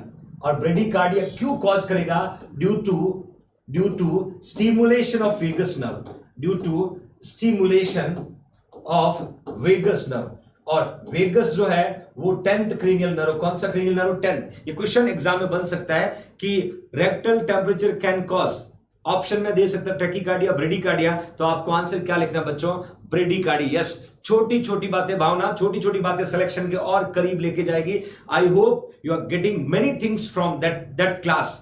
ओके, रेक्टल टेम्परेचर की बात हो गई, 3-4 छोटे छोटे क्वेश्चंस हमने यहां पर देखे। वेगस नर्व की वजह से क्या कॉज होता है बच्चों, ब्रेडीकार्डिया। मैंने सेक्शन में पढ़ाया था, सेक्शन में भी क्या कॉज होता है, ब्रेडीकार्डिया। Okay fine. नेक्स्ट, आप सबकी फेवरेट साइड, ज्यादातर बच्चे एक्सिला के पीछे भागते हैं और मैं यहां पर भी बताना चाहूंगा, एक्सिला ग्रोइन ये एक तो सेफेस्ट और नॉन इन्वेजिव साइड, मतलब यहां कोई नुकसान नहीं, थर्मामीटर टूट भी जाएगा दूसरा लगा देंगे। नॉन इन्वेजिव का मतलब इंसर्ट नहीं करके करते हैं। यहां 2 क्वेश्चन बनते हैं बच्चों, यहां 2 क्वेश्चन बनते हैं। देखिए चिल्ड्रन की ये साइड बोल सकते हैं, चिल्ड्रन में क्यों 6 साल से कम के बच्चों में प्रीफर नहीं करते, इन्फेंट में रेक्टल प्रीफर करते हैं, तो चिल्ड्रन की साइड बोल सकते हैं। दूसरा सेफेस्ट और नॉन इन्वेजिव, सेफेस्ट का मतलब यहां कॉन्ट्रा इंडिकेशन या डिसएडवांटेज का काफी चांस कम है। दूसरा मैंने नॉन इन्वेजिव का मतलब बताया, बाहर से ही पुट करते हैं, इंसर्ट नहीं करना, बाहर से ही पुट करते हैं। Okay fine. दूसरा यहां पर एक और इंपॉर्टेंट चीज है कि जब भी हम टेम्परेचर मेजर करते हैं तो हम आर्म पिट और ग्रोइन, देखिए this is the armpit. Armpit में जब भी हम थर्मामीटर को पुट करेंगे तो आर्म पिट के सेंटर में पुट करना, आर्म पिट के सेंटर में पुट करना, और सेंटर में पुट करने के बाद में हाथ को क्या करना, हाथ को 90 डिग्री एंगल पे रखना, हाथ को 90 डिग्री एंगल पे रखना। That is a way how to put thermometer into the axilla, that is a way how to put the thermometer into the axilla. Got it everyone, got it everyone, okay fine. उसके अलावा कितना minute तक रखना, देखिए mouth का 1 to 3 था, axilla का भी 1 to 3 है, और रेक्टम का 1 to 2 है, रेक्टम का 1 to 2 है। बहुत बढ़िया, बहुत बढ़िया, बिल्कुल सही पुट करें। उसके अलावा फर्दर मैं देखता हूं, least accurate, this is your competitive exam question. Least accurate most कौन सा था बच्चों, रेक्टम। रेक्टम क्या था, मोस्ट एक्यूरेट था रेक्टम मोस्ट एक्यूरेट था, रिलायबल था, least accurate because this is measure external temperature. इसका मतलब बॉडी का सरफेस टेम्परेचर मेजर करने के लिए हम कहां पुट करते हैं, एक्सिला और ग्रोइन। कहां पुट करते हैं बच्चों, एक्सिला और groin. Got it everyone? Yes, बहुत बढ़िया, बहुत बढ़िया, शाबाश। Will go further. एक और लिखा, ड्राई आर्मपिट होना चाहिए। ग्रोइन जब भी हम प्लेस करते हैं, सेंटर में प्लेस करना है और होल्ड करना है, सेंटर में प्लेस करना है, होल्ड करना। बिल्कुल रामनिवास जाट 5 मिनट बिल्कुल गलत, टोटली गलत, टोटली गलत। ये चीजें आप छोड़ दीजिएगा। सिलेक्शन चाहिए तो एक्यूरेसी पे आइएगा, सिलेक्शन और करीब आएगा, सिलेक्शन और करीब आएगा। इस तरह की रटी हुई बातें याद ना रखें। यही तो कहता हूं, इन छोटी छोटी बातों से आप सिलेक्शन से रह जाते हो, आप सिलेक्शन से रह जाते हो। Okay fine, okay fine. Next में देखता हूं टिम्पेनिक। देखिए ये कॉम्पिटिटिव एग्जाम का क्वेश्चन है, मैंने अभी आपको बताया था टिम्पेनिक साइड। ध्यान से देखना, ये टिम्पेनिक थर्मामीटर बच्चों, ये टिम्पेनिक थर्मामीटर है और ये थर्मामीटर लगाने का तरीका, ये थर्मामीटर लगाने का तरीका ध्यान से देखिएगा। इस तरह मैंने पुट किया, that is a thermometer which is used to measure the tympanic temperature, that is a thermometer they are putting. जब थर्मामीटर को लगा के रखा उस समय का मनीरा सैनी, इंतजार करिएगा बच्चों, आप सोच नहीं सकते वो चीजें आपको बताऊंगा। आप तो 2-4 चीजें याद होती, फटाफट पुट करना शुरू कर देते हो। ट्राई करो कि स्टेप बाय स्टेप पढ़ो, जिंदगी में लंबे समय तक याद रहेगा और आप रिमेंबर करना बड़ा आसान हो जाएगा, रिमेंबर करना बड़ा आसान हो जाएगा। देखिए यहां मैंने पुट किया है एओरल और वी कैन से टिम्पेनिक। देखिए आपको याद होगा जब हम लोगों ने ईयर पढ़ा, और ईयर के अंदर मैंने आपको क्लियरली बताया था कि एक टिम्पेनिक मेम्ब्रेन होता है, एक टिम्पेनिक मेम्ब्रेन होता है। और सबसे खास बात क्या है इसकी, taken in the ear then measure thermal infrared energy radiating from the blood vessels into the eardrum. देखिए बच्चों, ईयर ड्रम की ब्लड वेसल्स की बात करें, ईयर ड्रम की ब्लड वेसल्स की बात करें, ईयर ड्रम को हम बोलते हैं टिम्पेनिक मेम्ब्रेन। ईयर ड्रम का दूसरा नाम क्या है, टिम्पेनिक मेम्ब्रेन। ईयर ड्रम क्या करती है, एक्सटर्नल और मिडिल ईयर को डिवाइड करने का काम करती है, एक्सटर्नल और मिडिल ईयर को डिवाइड करने का काम करती है टिम्पेनिक मेम्ब्रेन। और जब भी हम थर्मामीटर से, टिम्पेनिक थर्मामीटर से टेम्परेचर मेजर करते हैं तो माय डियर, जैसे ही आप थर्मामीटर को इंसर्ट करोगे तो ये जो पोर्शन है, ये कहां टच करेगा, ये टिम्पेनिक मेम्ब्रेन पे टच करेगा। और जैसे ही टिम्पेनिक मेम्ब्रेन पे टच करेगा तो टिम्पेनिक मेम्ब्रेन पे टच करते जो ब्लड वेसल्स होगी, दे आर रिफ्लेक्टिंग। और ये रिफ्लेक्शन क्या करता है, बीप जनरेट करता है। क्या करता है, एक बीप जनरेट करता है। और जैसे ही बीप जनरेट होगा तो एक रीडिंग शो होगा। क्योंकि माय डियर सबसे खास बात क्या है, लगभग इस थर्मामीटर को कान में कब तक रखना चाहिए, I was putting 1 to 3 second. ध्यान से रखना, 1 to 3 सेकेंड। बिल्कुल रिजवाना खान सही आंसर दिया, 1 to 3 सेकेंड। मतलब जैसे ही आपने थर्मामीटर को कान में पुट के जोर नहीं लगाना है, नहीं तो टिम्पेनिक मेम्ब्रेन रप्चर हो जाएगा, जोर नहीं लगाना है, कान में पुट करना है। और जैसे ही टिम्पेनिक मेम्ब्रेन को टच करेगी तो एक आवाज सुनाई देगी, बीप सुनाई देगा। उस समय आपको तुरंत थर्मामीटर को क्या करना बच्चों, निकाल देना। थर्मामीटर को क्या करना है, निकाल देना। समझ में आ रहा है? ये ध्यान रखना। As a nurse it's your responsibility, 1 to 3 second, that is the duration of to measure tympanic temperature. और ये इमेज कॉम्पिटिटिव एग्जाम में पूछा जाता है, इमेज देख के बताना ये कौन सा थर्मोमीटर है। I hope you are able to give answer. और आपको आंसर क्या देना है, टिम्पेनिक टेम्परेचर मेजरिंग थर्मामीटर। बिल्कुल Balveer, love you too my dear. Arpita love you too dear. Carry on, बहुत बढ़िया। हम नेक्स्ट देखते हैं हीट सेंसिटिव टेप। देखिए बहुत सारे टेक्निकल चीजें यहां पर जानना पड़ेगा। इमेज बेस्ड क्वेश्चन भी कॉम्पिटिटिव एग्जाम पूछता है, got it everyone? Okay fine. यहां क्या लिखा है, हीट सेंसिटिव टेप, ऐसा इमेज आएगा, is consist of temperature sensitive indicator, it adhere to the forehead और एब्डोमेन। देखिए हीट सेंसिटिव टेप का क्वेश्चन बन सकता है। और आपको क्या करना है, हीट सेंसिटिव टेप की यदि हम बात करें, अडेयर का मतलब क्या होता है बच्चों, अडेयर का मतलब होता है स्टिक, चिपकना, स्टिक करना। Got it everyone? स्टिक करना। Okay fine. यहां क्या लिखा मैंने, टेम्परेचर सेंसिटिव इंडिकेटर, इस टेम्परेचर सेंसिटिव टेप में इंडिकेट होगा। इसको आप फोरहेड पे लगा सकते हो, इसको आप एब्डोमेन पे लगा सकते हो। दो जगह, एक तो फोरहेड पे लगा सकते हो, दूसरा आप एब्डोमेन पे लगा सकते हो। इन दोनों जगह जैसे ही आप टेम्परेचर सेंसिटिव टेप को लगाओगे, लगाने के तुरंत बाद कुछ ही सेकंड, इसका ड्यूरेशन नहीं है, तुरंत बाद हम देखोगे तो यहां पर आपको रीडिंग मिलेगा। और रीडिंग क्या इंडिकेट करता है? टेम्परेचर। और हीट सेंसिटिव जो टेप है, ये बॉडी सरफेस का टेम्परेचर मॉनिटर करने में मदद करता है, बॉडी सरफेस का टेम्परेचर मॉनिटर करने में मदद करता है। Got it everyone? Okay fine, okay fine. हमने हीट सेंसिटिव टेप की बात की। नेक्स्ट आता है फाइंड आउट दिल्ली एम्स का MCQ, my loving future nursing officer. ये लास्ट 2000 वैकेंसी में पूछा हुआ एमसीक्यू। ध्यान से देख के फटाफट आप आंसर बताइएगा, ध्यान से देख के आंसर बताइएगा। ये कौन सा मैकेनिज्म है? Put the right answer everyone. फटाफट, कैसे रुक गए? आंसर दीजिएगा, फटाफट आंसर दीजिएगा। Yes Arpita, one time use करके डिस्कार्ड कर देते हैं, बिल्कुल। उर्मिला बहुत सही आंसर दिया बेटा। विक्रम सही आंसर। यस सुचिता सही आंसर। क्या बात है, अब सही आंसर आने लगा है। ये डिस्पोजेबल है, बिल्कुल सही। मैं इसका नाम पूछ रहा हूं आपसे, आप नाम पुट करिएगा, इसका नाम पुट करिएगा। ये एक नया टेक्निक है और बहुत कॉमनली स्प्रेड होता जा रहा है। शाबाश। देखिए बच्चों, बहुत सारे मेरे प्यारे फ्यूचर नर्सिंग ऑफिसर्स हैं जिन्होंने अपने प्रोफाइल पे अभी तक जेएनसी का लोगो नहीं लगाया। जिन्होंने अभी तक जेएनसी का लोगो नहीं लगाया है, वो लोगो लगा लें। It's your responsibility. यदि जेएनसी आपके लिए इतने एफर्ट लगा सकती है, तो जेएनसी का एक छोटा सा इंस्ट्रक्शन आपको हंस के मानना चाहिए। यदि अभी भी आप उसको फॉलो नहीं करें, तो कहीं ना कहीं आपके दिल में कपट है, आपका दिल साफ नहीं है, आप ट्रस्टफुल नहीं हो सकते हो, आप किसी भी पर्टिकुलर इंस्टीट्यूट के टूवर्ड ट्रस्ट नहीं रखते होंगे। ये इंडिकेट करता है। आपको कई बार मैंने समझाया कि आप अपने प्रोफाइल पे जेएनसी का लोगो लगाना ना भूलें। तरीका नहीं पता तो किसी से मदद लें। और I want to see everyone on JNC logo. और मुझे बार बार क्यों कहना पड़ रहा है, मुझे खुद को समझ में नहीं आ रहा है, क्योंकि इतने अच्छे स्टूडेंट होकर के भी इस चीज को यदि फॉलो नहीं कर रहे हैं, तो मुझे नहीं लगता कि आपको कैरी ऑन करना चाहिए, क्लास को आपको क्विट कर लेना चाहिए। रियली बता रहा हूं, यदि आप इतना नहीं कर सकते हो, यदि जेएनसी आपके लिए इतना कर रही है और इतना रिवर्ट्स नहीं आ सकता है, तो आप ट्रू जेआईएनसन हो ही नहीं सकते। बुरा लग सकता आपको, यू आर नेवर, आप ट्रू जेआईएनसन हो ही नहीं सकते हो। एक लोगो लगाने में आपको शर्म आ रही है, एक लोगो लगाने में आपको डर लग रहा है, और logo will indicating you are true hearted towards JNC. We want true hearted people, ताकि हम उनके लिए और मेहनत करें, हम उनके लिए और हार्डवर्क करें।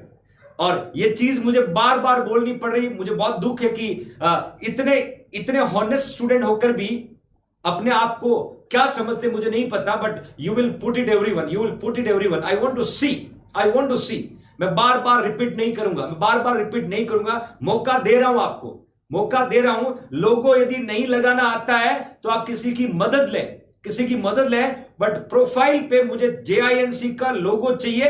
दैट इज माय लास्ट और फाइनल इंस्ट्रक्शन। और शायद बार बार रिपीट नहीं कर पाऊंगा, है ना। That I want any how, that I want any how. It's your choice. Choice नहीं है तो भी लोगो चाहिए, अदरवाइज आई विल हिडन। बहुत हो गया, बहुत समझा दिया। इसका मतलब आपके दिल में इतना भी ट्रस्ट नहीं है। आपकी जेएनसी इतनी मेहनत करी आपके लिए, you never had guts to put it. अभी भी यदि आपको ये पुट करने में शर्म आई, तो आई थिंक कायरता से भरी हुई चीज नहीं हो सकती। इतना कहने के बावजूद, I want to see tomorrow, I want to see, otherwise I will take big action against you.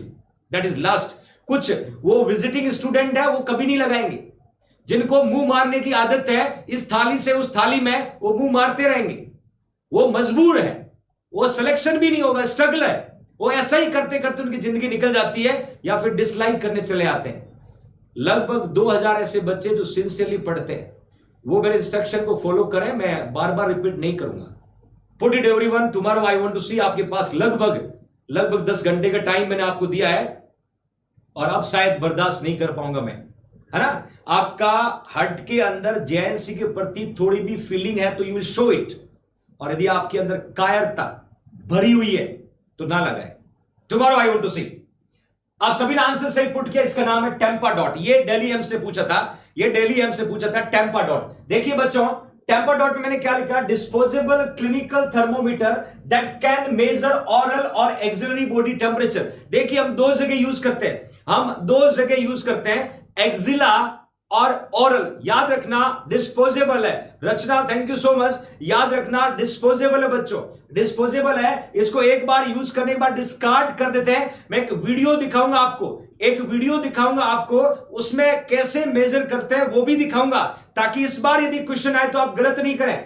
दूसरा ध्यान से देखिएगा, एक्यूरेसी जो है वो प्लस माइनस 0.2 फ़ारेनहीट होता है और प्लस माइनस 0.1 डिग्री सेल्सियस। मतलब इसकी एक्यूरेसी है वो 0.2 डिग्री फ़ारेनहीट। देखिएगा कैसे होता है एक्यूरेसी, मैं आपको बताना चाहूंगा। You can see everyone, you can see everyone. Accuracy की हम बात करें, एक्यूरेसी की हम बात करें तो कैसे होगा, I will show you, I will show you, you can see everyone. Suppose I will show you, don't very. हम एक्यूरेसी की बात करें, एक्यूरेसी जानना बहुत ज्यादा जरूरी है।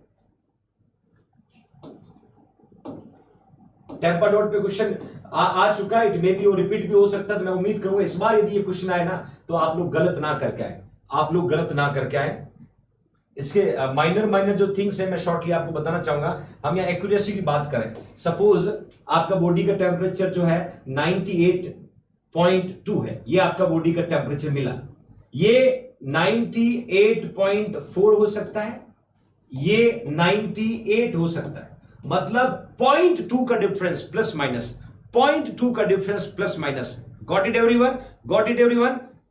प्लस माइनस मैंने बताया था फ़ारेनहीट में 0.2 होगा। वही हम सेल्सियस की बात करें, यदि 37.5 आया तो ये 37.6 हो सकता है, ये 37.4 हो सकता है। मतलब डिफरेंस कितना आ रहा है बच्चों, 1 का डिफरेंस आ रहा है। डिफरेंस कितना आ रहा है, 1 का डिफरेंस आ रहा है। तो ये नॉर्मली यहां पर वेरिएशन आपको फाइंड आउट होगा, नॉर्मली आपको वेरिएशन फाइंड आउट होगा। Okay fine. उसके अलावा ऑरल जो रीडिंग है वो लगभग 60 सेकंड से कम में ही आ जाती। ध्यान से देखना, ऑरल रीडिंग है वो विद इन 60 सेकंड से कम में ऑरल रीडिंग फाइंड आउट हो जाएगा। ये क्वेश्चन बन सकता है, ये क्वेश्चन बन सकता है। Okay fine, okay fine. अब देखना सिग्नल टाइम यूज, एक्सिलरी और रेक्टम रीडिंग जो है वो 3 मिनट में। डिफरेंस देखिएगा बच्चों, डिफरेंस देखिएगा बच्चों। ऑरल रीडिंग अकर लेस देन 60 सेकेंड में आ जाएगा। एक्सिलरी और रेक्टम में हम पुट करते हैं। एक और बात, रेक्टम में जब हम टेम्पा डॉट को पुट करते हैं तो कवर करके पुट करते हैं ताकि वेस्ट ना हो, खराब ना हो। मैं एक वीडियो दिखाऊंगा, उसमें चीजें मिलेगी।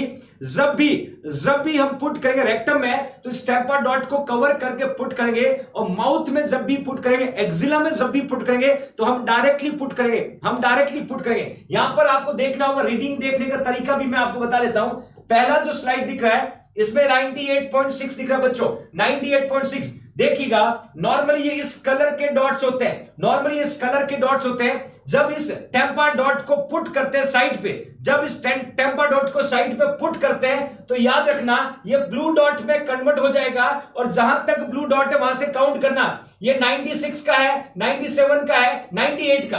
98 के बाद 1 2 3 4 डॉट है, तो पहला डॉट होगा 98 कहलाएगा, दूसरा 98.2 कहलाएगा, तीसरा 98.4 कहलाएगा, चौथा 98.6 कहलाएगा। मतलब that is a way how to, again बता रहा हूं, इस तरीके का टेम्पा डॉट होगा बच्चों, इस तरीके का टेम्पा डॉट होगा। यू कैन सी इधर रीडिंग लिखा होगा 96, इधर रीडिंग लिखा 96 लिखा होगा, 97 लिखा होगा, 98 लिखा होगा, इधर 0 लिखा होगा, 0.2 लिखा होगा, 0.4 लिखा होगा, 0.6 होगा। जहां पर ये डॉट ब्लू होता जाएगा तो उस तक आपको काउंट करना। मतलब यहां पर आप देखोगे 96 एग्जैक्टली होगा तो यहां तक ब्लू होगा, ये फर्दर ब्लू हुआ, फर्दर हुआ, फर्दर हुआ, फर्दर हुआ, 98 पे पहुंचा, फिर 1 2 3 4 डॉट ब्लू है, तो 4 डॉट पे क्या आ गया बेटा, 0.6 आ गया। तो कितना हो गया, 98.6। कितना हो गया, 98.6। Got it everyone, got it everyone. Okay fine.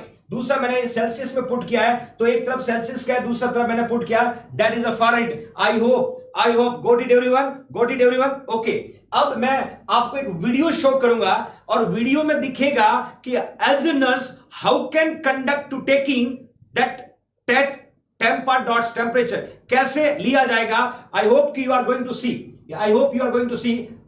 सभी देखिएगा, ये वीडियो इंपॉर्टेंट है, ये वीडियो इंपॉर्टेंट, इसमें ही पता चलेगा आपको, इसमें ही पता चलेगा exactly. You can see everyone, you can see everyone,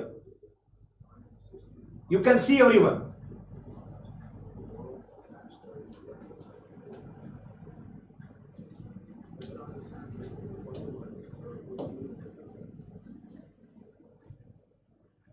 That you can see everyone.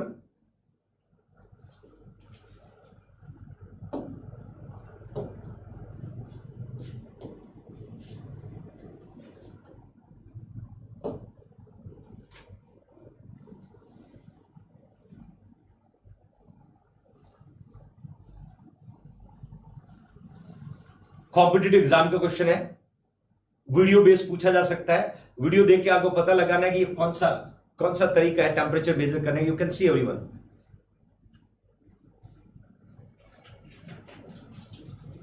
ये जो दिख रहा है ये डिस्कार्ड किया जा रहा है, टेम्पा-डॉट को डिस्कार्ड किया जा रहा है। ये टेम्पा-डॉट का रीडिंग चेक करने का तरीका है, that you can see everyone.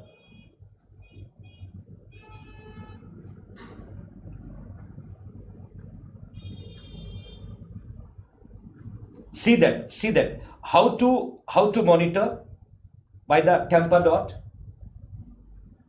ये पेशेंट है, देन डियर नर्सेस, देखिए डियर नर्सेस वहां पर पहुंची है, टेम्पा-डॉट की स्ट्रिप निकाली जा रही है। You can see everyone, Tampa-dot की स्ट्रिप निकाली जा रही है, पेशेंट के टंग के नीचे पुट की जा रही है। पुट करने के बाद में वेट किया जा रहा है, कितना वेट, ऑरल का मैंने बताया था, वेट फॉर 60 सेकेंड बच्चों, वेट फॉर 60 सेकेंड, और 60 सेकेंड के बाद में टेम्पा-डॉट को रिमूव करना है, इस टेम्पा-डॉट को रिमूव करना है।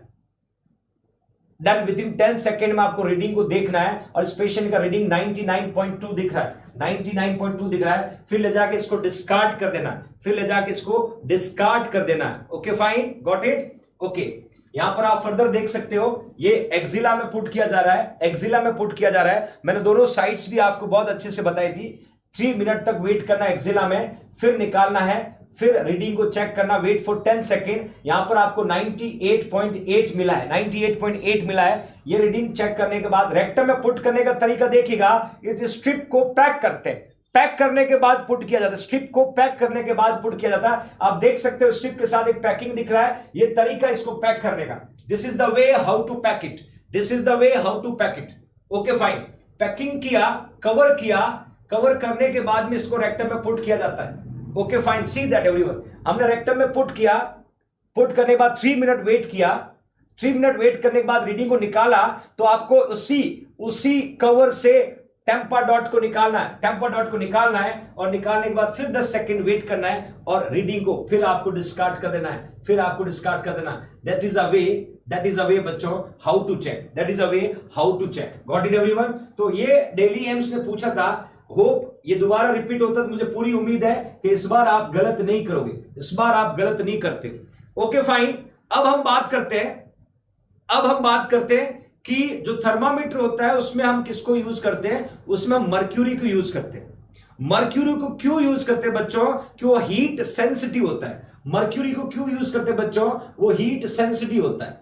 I was putting here, heat sensitive होता है। तो जैसे ही हीटअप होगा तो मर्क्यूरी फ्लक्चुएट करता है, मर्क्यूरी फ्लक्चुएट करता है, that are responsible to reflect reading of temperature. अब क्या होता है, जैसे ही क्या होता है, मैं लविंग फ्यूचर नर्सिंग ऑफिसर, जैसे ही आप थर्मामीटर को साइड से निकालोगे, तो आई लेवल पे देखना है। हम क्या करते हैं, ऐसे देखते हैं या फिर ऐसे देखते हैं, फिर देखते हैं दिख ही नहीं रहा है। एग्जैक्ट तरीका कॉम्पिटिटिव एग्जाम में क्या पूछेंगे, एग्जैक्ट तरीका, hold thermometer at eye level. You can see everyone, that is a way how to check the reading of temperature, got it everyone, at the eye level। और याद रखना बच्चों, blood pressure check करते समय भी आई level पे देखना है। याद रखना, यूरिन आउटपुट चेक करते समय ड्रेनेज जो बैग होगा, उस ड्रेनेज बैग को भी कौन से लेवल पे चेक करते हैं, आई लेवल पे चेक करते हैं। हम क्या करते हैं, आउटपुट देखना है तो ऐसे देखते हैं, ऐसे नहीं। यूरिनरी बैग को आई लेवल पे, आपको आई लेवल पे रख के देखना है, then only you are getting accurate, then only you are getting accurate reading. ध्यान रखना, ये तीनों कॉम्पिटेटिव एग्जाम का क्वेश्चन है। Anamika Ranawat, welcome to JINC premium, thank you so much dear. तो ये 3 एमसीक्यू बनते हैं कि जब भी टेम्परेचर की रीडिंग मॉनिटर करते हैं तो कौन से लेवल पे देखना। एग्जैक्टली आप आई के लेवल पे पुट करोगे तो आपको ब्लैक कलर का मर्क्यूरी दिखेगा, ब्लैक कलर का मर्क्यूरी दिखेगा। दूसरा, ब्लड प्रेशर मॉनिटर करते समय मैंने आपको पढ़ाया था, बीपी में आपको पढ़ाया था, कार्डियोवास्कुलर में आई लेवल पे देखते हैं। और यूरिन आउटपुट जब यूरिनरी बैग में होगा यूरिन, उसका अमाउंट भी आई लेवल पे देखेंगे, उसका अमाउंट भी आई लेवल पे देखेंगे। Got it everyone? Okay fine, okay fine, will go further. Next आता क्लीन अप। कुछ बच्चों की काफी जिज्ञासा हो रही थी, कैसा होगा सर, कैसा। मैंने कहा था मैं आप सोच नहीं रहे हो, हर एमसीक्यू में आप तक पहुंचाने का वादा आपसे किया है। अब बिल्कुल साथ साथ चलते रहिएगा।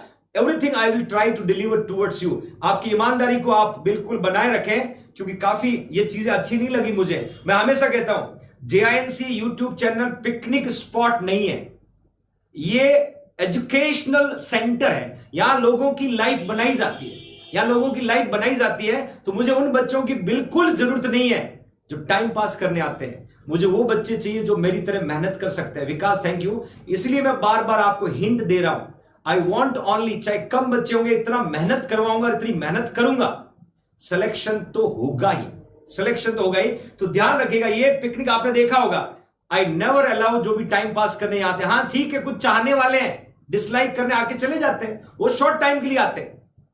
बट जो मेहनत करने वाले हैं वो मुझे कम से कम अपने आप को ये तो रिप्रेजेंट करे, sir I am honest toward जेआईएनसी।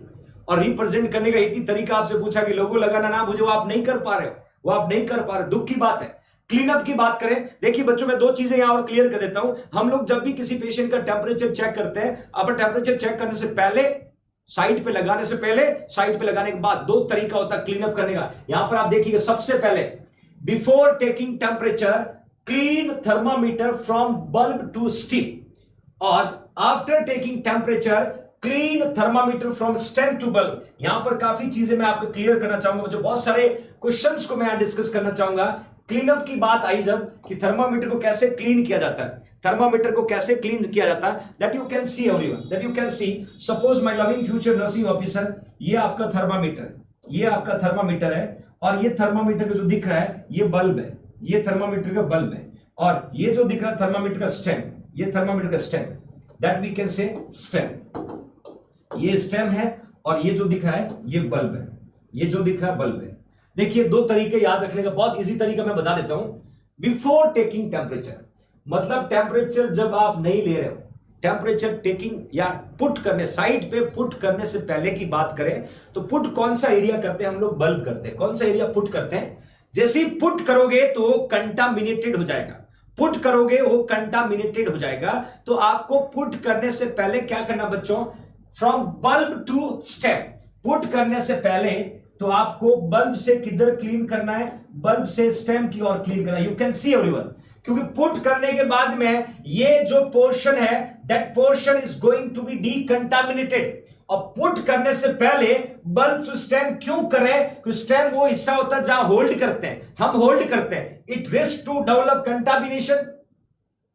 तो थर्मामीटर को लगाने से पहले बल्ब से स्टेम की ओर ऐसे क्लीन करना। देखिए ऐसे नहीं करना है, एक बार गॉस पीस को लेना है, थर्मामीटर को पकड़ना है, और इस तरीके से क्लीन करते हुए बल्ब से किधर आना, स्टेम, बल्ब से किस तरफ आना, स्टेम की तरफ आना है। तो बल्ब से स्टेम क्लीन करने का तरीका कब होगा बच्चों? Before taking temperature. इसका मतलब गॉट इट एवरीवन, इसका मतलब है less contaminated to more contaminated,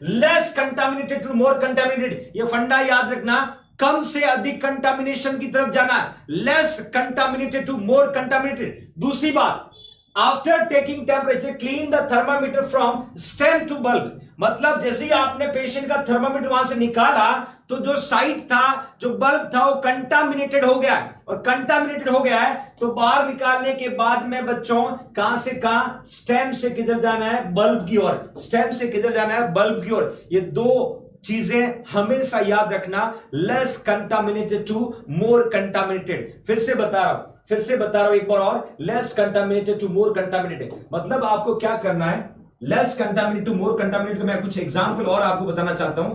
देखिए यदि हम बात करें बच्चों फ्रेश वुंड की बात करें, यदि हम बात करें फ्रेश वुंड, मतलब आपको इंजरी हुआ है, चोट लगा है, इंजरी हुआ चोट लगा, ये आपका वुंड है, फ्रेश वुंड है। फ्रेश वुंड को कहां से कहां क्लीन करता है, बड़ा आसान रास्ता। फ्रेश वुंड जो होगा तो सबसे पहले गोस पीस को कहां पुट करना बच्चों, सेंटर, कहां पुट करना है, सेंटर पे पुट करना है। और सेंटर पे गॉस पीस को पुट करने के बाद में सेंटर से किधर आना, आपको पेरीफ्री आना, सेंटर से किधर आना बच्चों, पेरीफ्री आना है। ये क्या हो गया, पेरीफ्री, पेरीफ्रल, पेरीफ्रल, मतलब फ्रेश वुंड को क्लीन करने का तरीका बता रहा हूं।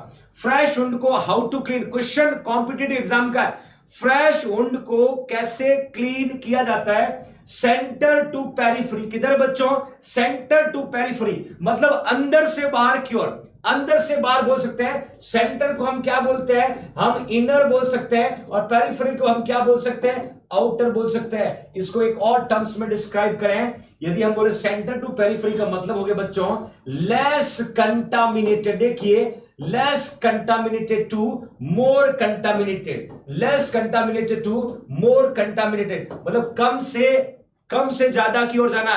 देखिए ध्यान से, सेंटर टू पेरीफ्री बच्चों, centre to periphery, got it everyone, centre to periphery आपको क्लीन करना है। हम लोग क्या करते हैं, साइड से क्लीन करके सेंटर पे छोड़ देते हैं, ये गलत तरीका है, रॉन्ग वे है, इससे इंफेक्शन और स्प्रेड होता है, इंफेक्शन और स्प्रेड होता है। फ्रेश वुंड की जब भी बात होगी बच्चों तो सेंटर टू पेरीफ्री क्लीन करना, इनर टू आउटर क्लीन करना, गॉट इट एवरीवन। एक और एग्जांपल आपको बताता हूं, एक और एग्जांपल बताता हूं, ब्रेस्ट सेल्फ एग्जामिनेशन, ध्यान से देखना, ब्रेस्ट सेल्फ एग्जामिनेशन, ये मैं आपको कैंसर में पढ़ाऊंगा, मेडिकल सर्जिकल नर्सिंग में।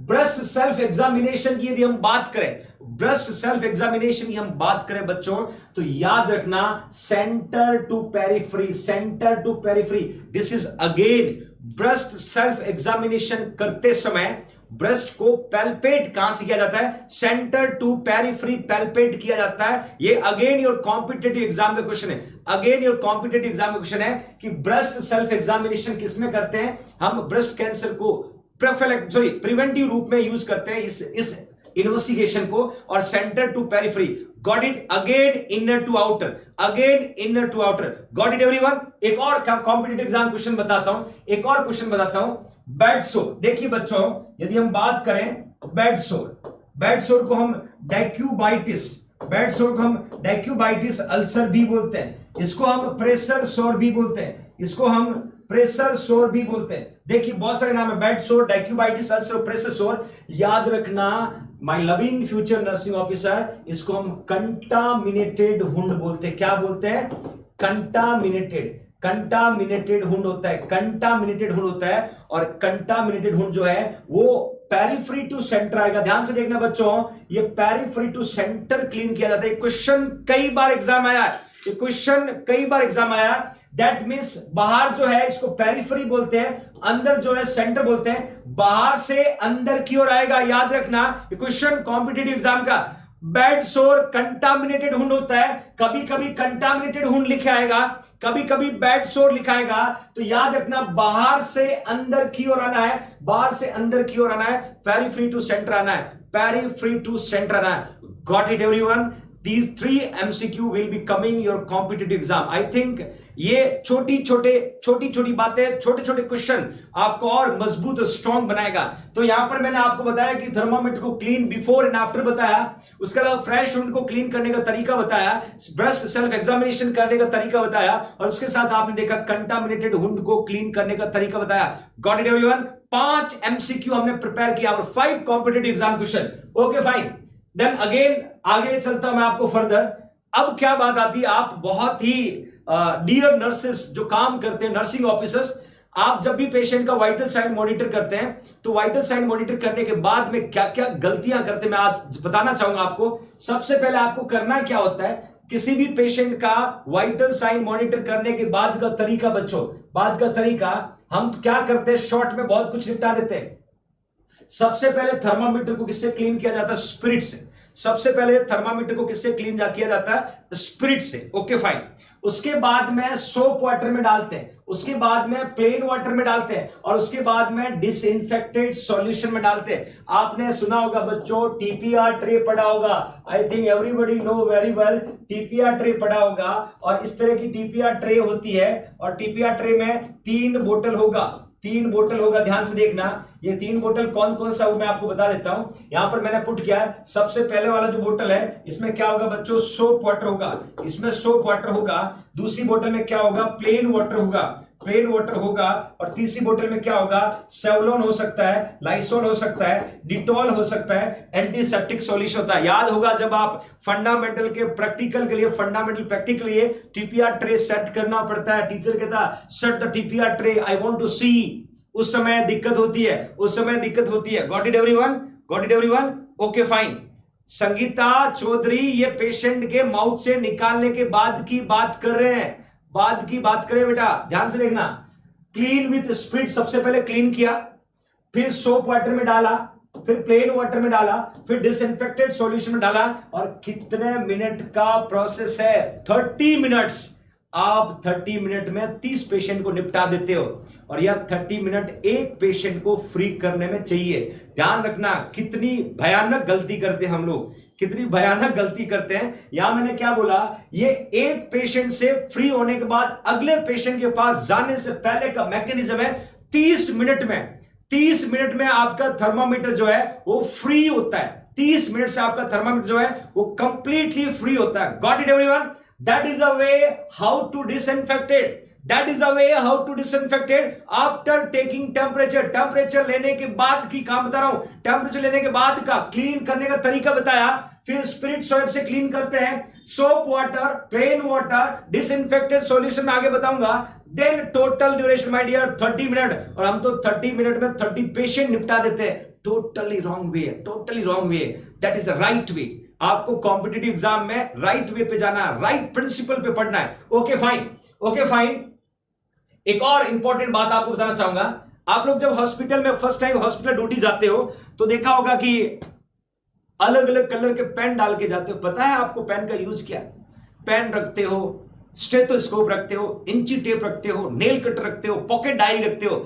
ये सारे आर्टिकल्स आपके पास होते हैं, और आर्टिकल का मीनिंग पता होना चाहिए। 3 पेन हम यूज करते हैं, 3 पेन यूज करते हैं। जब आपकी लैंप लाइटिंग हुई होगी, शपथ ग्रहण समारोह हुआ होगा कि मैं डियर नर्सेस, शपथ ग्रहण समारोह आपके फोटो में देख लीजिए, सबने 3 पेन लगा रखे हैं, और तीनों पेन का मीनिंग नहीं पता होगा, कुछ बच्चों को पता होगा। देखिए याद रखना, यदि हम बात करें, एक रेड पेन होता है, एक रेड पेन हमेशा याद रखना बच्चों, रेड पेन का यूज है टेम्परेचर की वैल्यू। क्या नोट करते हैं हम लोग रेड पेन से? टेम्परेचर। रेड पेन जहां पर भी यूज करते हैं तो रेड पेन से टेम्परेचर, टीपीआर जो चार्ट होता है, टीपीआर चार्ट में टेम्परेचर की रीडिंग को रिफ्लेक्ट करने के लिए हम किसका यूज करते हैं बच्चों? रेड पेन का। उसके अलावा आपने देखा होगा ब्लू पेन यूज करते हैं, ब्लू पेन यूज करते हैं। और ब्लू पेन का 2 काम है, रेस्पिरेटरी रेट और पल्स रेट।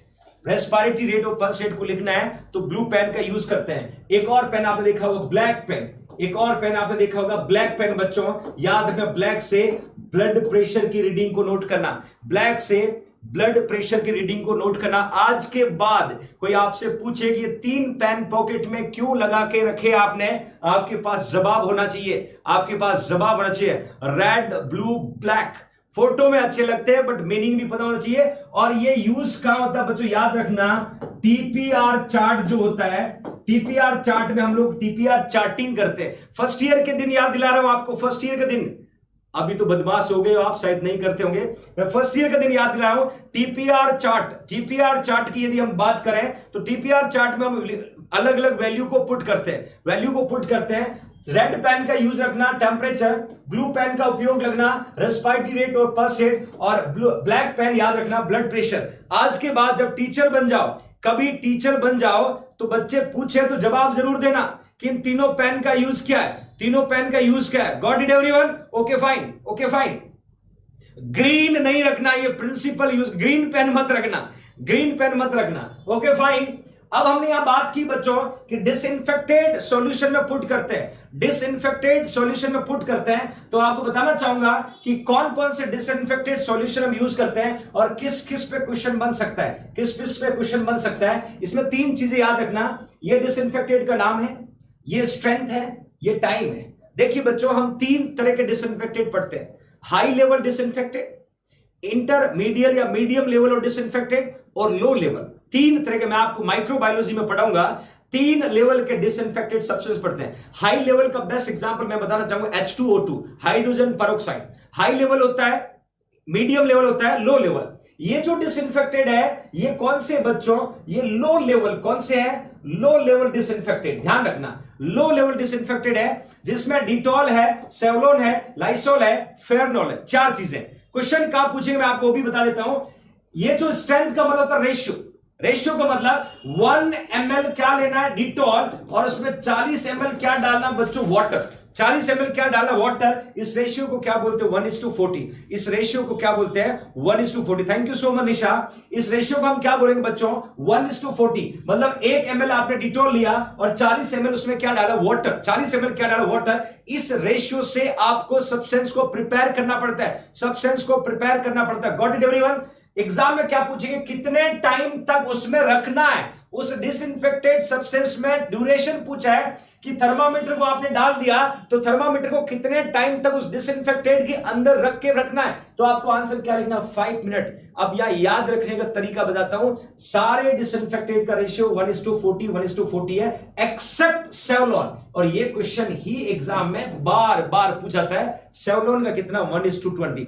सेवलॉन का कितना, 1:20। समझ में आ रहा, बिल्कुल। सेवलॉन का कितना, 1:20, और सेवलॉन का 1:20 है, बाकी सबका कितना, 1:40। दूसरी टाइम सबका टाइम 5-5 मिनट है, लाइसोल का टाइम कितना, 3 मिनट। 2 चीजें याद रखना है, सेवलॉन का रेशियो अलग है, लाइसोल का टाइम अलग है। ये 2 चीजें आपको याद रखना होगा। और चारों सब्सटेंस किस में आते हैं, लो लेवल डिसइंफेक्टेड। याद रखिएगा, ये यहां पर मैंने क्लियरली मेंशन किया है कि ये 4 तरह के डिसइंफेक्टेंट आपके सामने। चारों का स्ट्रेंथ का मतलब याद रखना बच्चों, रेशियो। स्ट्रेंथ का मतलब याद रखना, रेशियो। रेशियो पूछेंगे 1:40, 1:20। ये एग्जाम का क्वेश्चन है, ये कॉम्पिटेटिव एग्जाम का क्वेश्चन है, और इसका ड्यूरेशन भी कभी पूछे तो 5 मिनट लिखना, 5 minute. I hope it will understand everyone. I hope आपको सब चीजें बहुत अच्छे से समझ में आ रही। हम फर्स्ट ईयर की फंडामेंटल को रिवाइज कर रहे हैं, उस समय हम बदमाशी करते थे, आज हम सीरियसली पढ़ रहे हैं, बहुत इजीली आपको समझ में आ रहा है ना। Got it everyone, okay fine. ये तो मैंने बात की डिसइंफेक्टेड सब्सटेंस की, उसका ड्यूरेशन बताया, कितने टाइम तक थर्मामीटर उसके अंदर छोड़ना है। Okay fine, will go further. Question को देखिएगा, it is the gradual decrease of body temperature after death.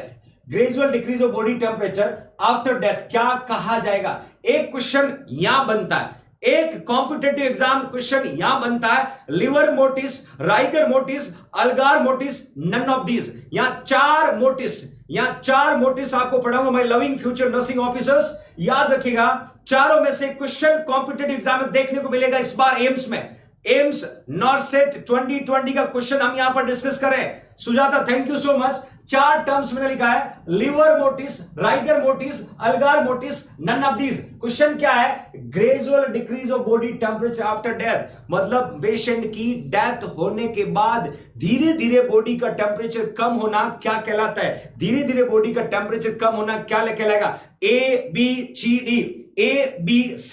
Put the right answer everyone, it's easy to remember. Decrease body temperature important है, stiffness of the body muscles important है। Answer put करेगा, algor लिखा है, liver लिखा है, rigor लिखा है। बहुत इजी। ज्यादातर बच्चों ने आंसर पुट किया सी, ज्यादातर बच्चों ने आंसर पुट किया सी। और जब ज्यादा रेशियो जिधर होता है वो हमेशा राइट होता है, वो हमेशा राइट होता है। मैं बताना चाहूंगा अल्गार मोटिस क्या होता है, राइगर मोटिस क्या होता है, लिवर मोटिस क्या होता है। एक और बताऊंगा ब्लू मोटिस, एक मैं आपको और बताऊंगा ब्लू मोटिस क्या होता है। हम तीनों चीजों को डिफरेंट वे से जानेंगे। सबसे पहले बच्चों हम पढ़ते हैं, एक लिखा मैंने अल्गार मोटिस का दूसरा नाम है, ये भी जानना यह जरूरी है।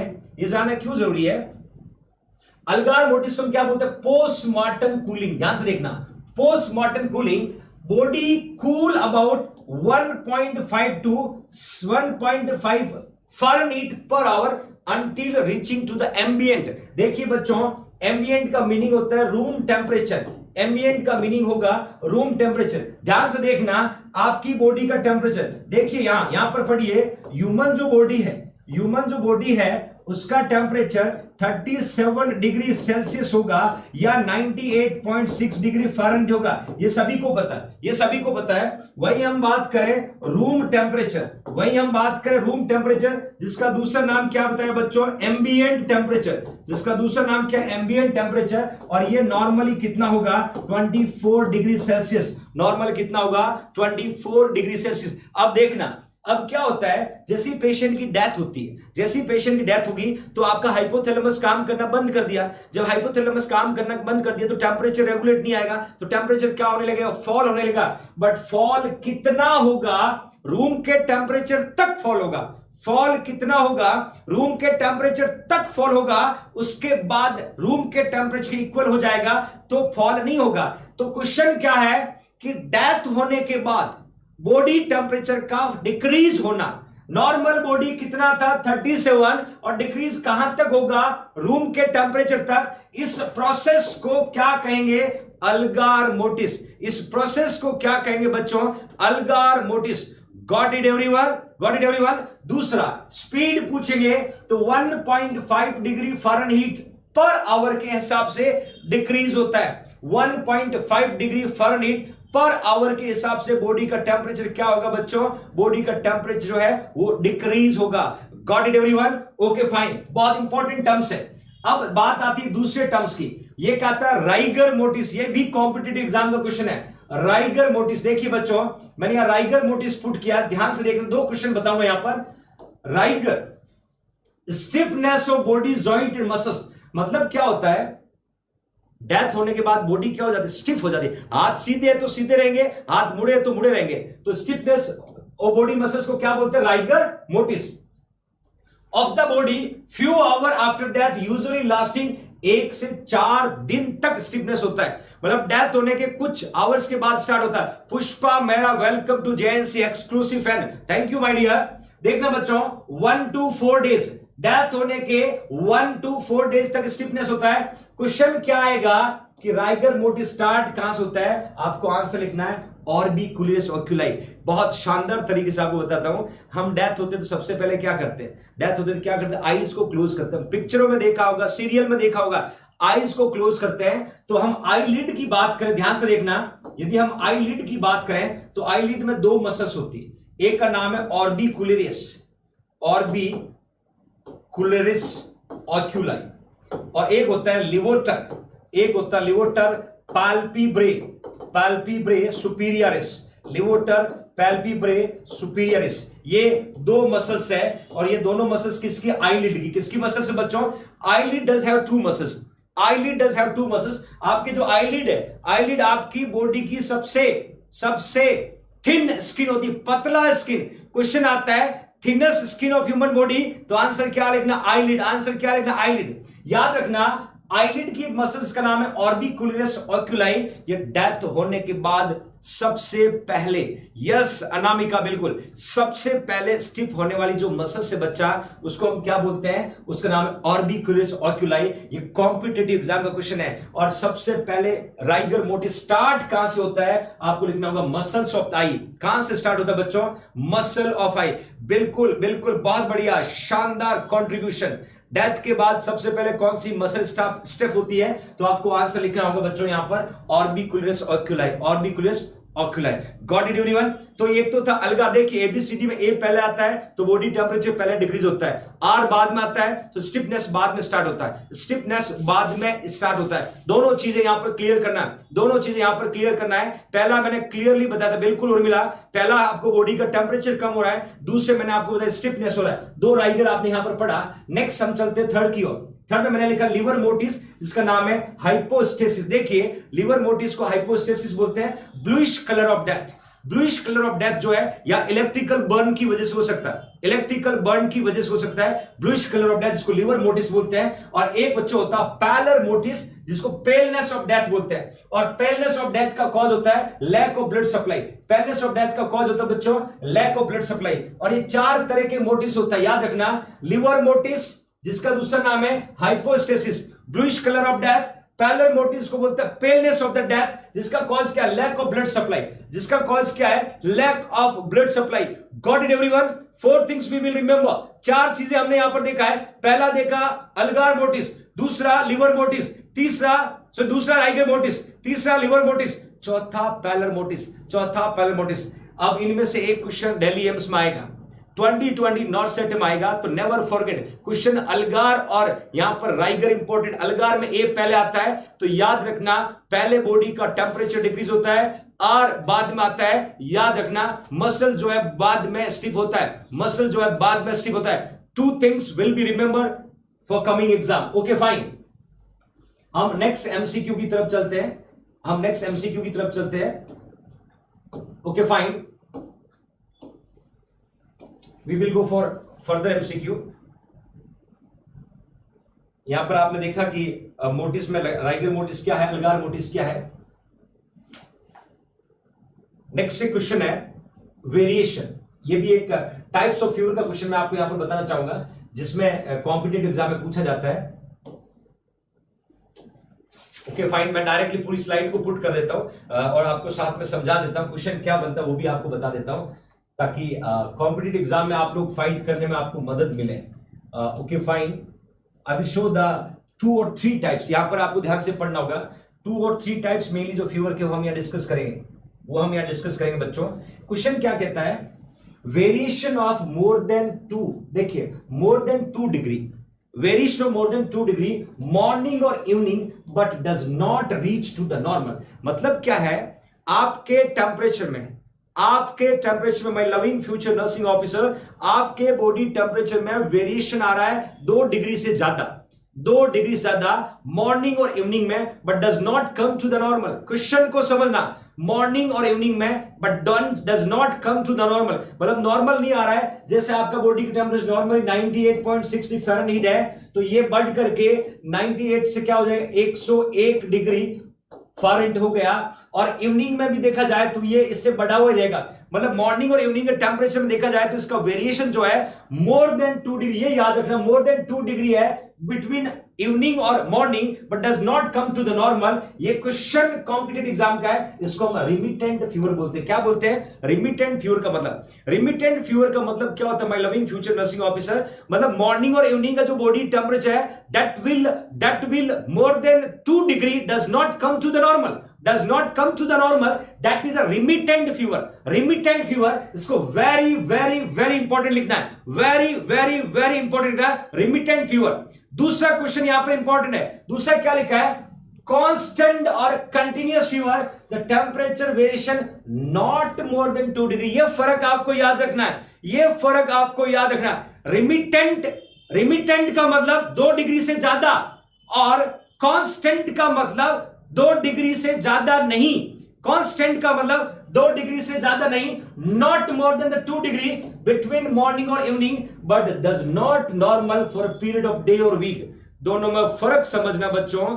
यदि मॉर्निंग और इवनिंग के टेम्परेचर में 2 डिग्री से ज्यादा बढ़ा हुआ तो रिमिटेंट फीवर कहलाएगा, और 2 डिग्री से कम बढ़ा हुआ नॉर्मल नहीं आ रहा है वो कांस्टेंट और कंटिन्यू, ये दोनों टर्म्स कॉम्पिटिटिव एग्जाम पर्पस से बहुत ज्यादा इंपॉर्टेंट है। इट विल बी कमिंग, ये क्वेश्चन रिमिटेंट वाला हमेशा आता है। रिमिटेंट से याद रखना 2 डिग्री से ज्यादा डिफरेंस मॉर्निंग और इवनिंग में। देन कंटिन्यूअस से याद रखना या कांस्टेंट से याद रखना 2 डिग्री से ज्यादा नहीं, दोनों क्लियर हो गया। रिमिटेंट कांस्टेंट का मतलब 2 डिग्री से ज्यादा नहीं, रिमिटेंट का मतलब 2 डिग्री से ज्यादा। ओके फाइन, नेक्स्ट मैंने लिखा इंटरमिटेंट और क्वाटिडियन फीवर, ये भी इंपॉर्टेंट बच्चों। इंटरमिटेंट और क्वाटिडियन फीवर लिखा है, the temperature rise from normal to high fever back to the regular interval few hours to 3 days।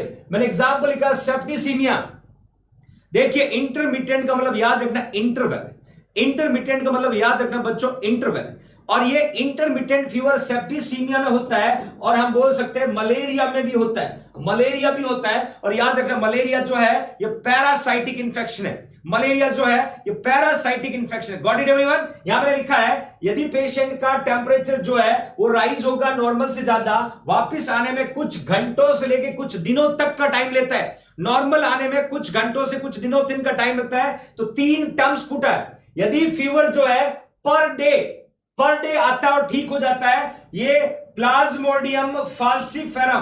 देखिए my loving future nursing officer, plasmodium falciparum one of the factor responsible can cause malaria.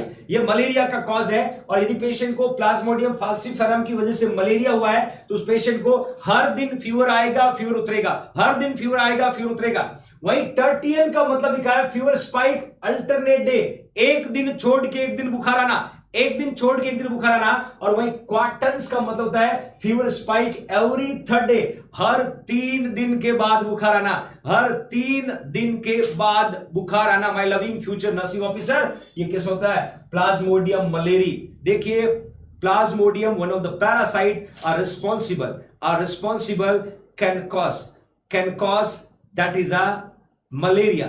4 cause होते हैं different, Plasmodium ओवली पढ़ते हैं, फाल्सिफेरम पढ़ते हैं, malaria पढ़ते हैं, अलग अलग कॉज होता है। ये दोनों एग्जांपल मैंने इसलिए दिया है कि ये दोनों क्वेश्चन बनते हैं, यहां पर दोनों कॉम्पिटिटिव एग्जाम के हिसाब से क्वेश्चन बनते हैं। तो फटाफट यहां पर 3 से 4 एमसीक्यू आपने देखा। सबसे इंपॉर्टेंट यहां पर रिमिटेंट फीवर है। सबसे इंपॉर्टेंट क्या my loving future nursing officer? Remittent fever है। और रिमिटेंट फीवर का मीनिंग मैंने आपको क्लियरली बताया। रिमिटेंट का मतलब होता है सुबह और शाम के टेम्परेचर के वेरिएशन में 2 डिग्री से ज्यादा, 2 डिग्री से ज्यादा। कंटिन्यूअस और कांस्टेंट का मतलब है सुबह और शाम के दोनों के वेरिएशन में 2 डिग्री से कम। यहां पर कोई दिक्कत और क्वेरी नहीं होगा, आई होप कोई दिक्कत और क्वेरी नहीं होगा। हम फर्दर एमसीक्यू की तरफ जाते हैं, हम फर्दर क्वेश्चन की तरफ जाते हैं, जहां पर एक इंपॉर्टेंट क्वेश्चन मैं आपको पूछूंगा। We are going to start this pulse. हम क्या स्टार्ट करने वाले बच्चों? पल्स, जिसको हम क्या बोलते हैं? नाड़ी। पल्स, जिसको हम क्या बोलते हैं? नाड़ी। देखिए नेक्स्ट हम टीपीआर बीपी पढ़ रहे हैं, हम टीपीआर बीपी पढ़ रहे हैं। यहां पर नेक्स्ट अपना स्टार्ट होगा पल्स। इसको हम कल पढ़ेंगे, इसको हम कल पढ़ेंगे। तो अभी तक की जो लास्ट 2 आवर की खूबसूरत जर्नी आप लोगों के साथ थी, बहुत ही खूबसूरत थी, बहुत ही उम्दा थी। एक शिकायत आपसे करता हुआ जा रहा हूं, लोगो नहीं लगाया, मैंने बार बार समझाया। फिर मिलेंगे कल एक नई एनर्जी के साथ, एक नई क्लास के साथ। और मैं वादा करता हूं आपको, आपकी हर उस कॉम्पिटिटिव एग्जाम क्वेश्चन को हम टच करते हुए चलेंगे जो आने वाले 2020 नॉर्थ सेट में आएगा।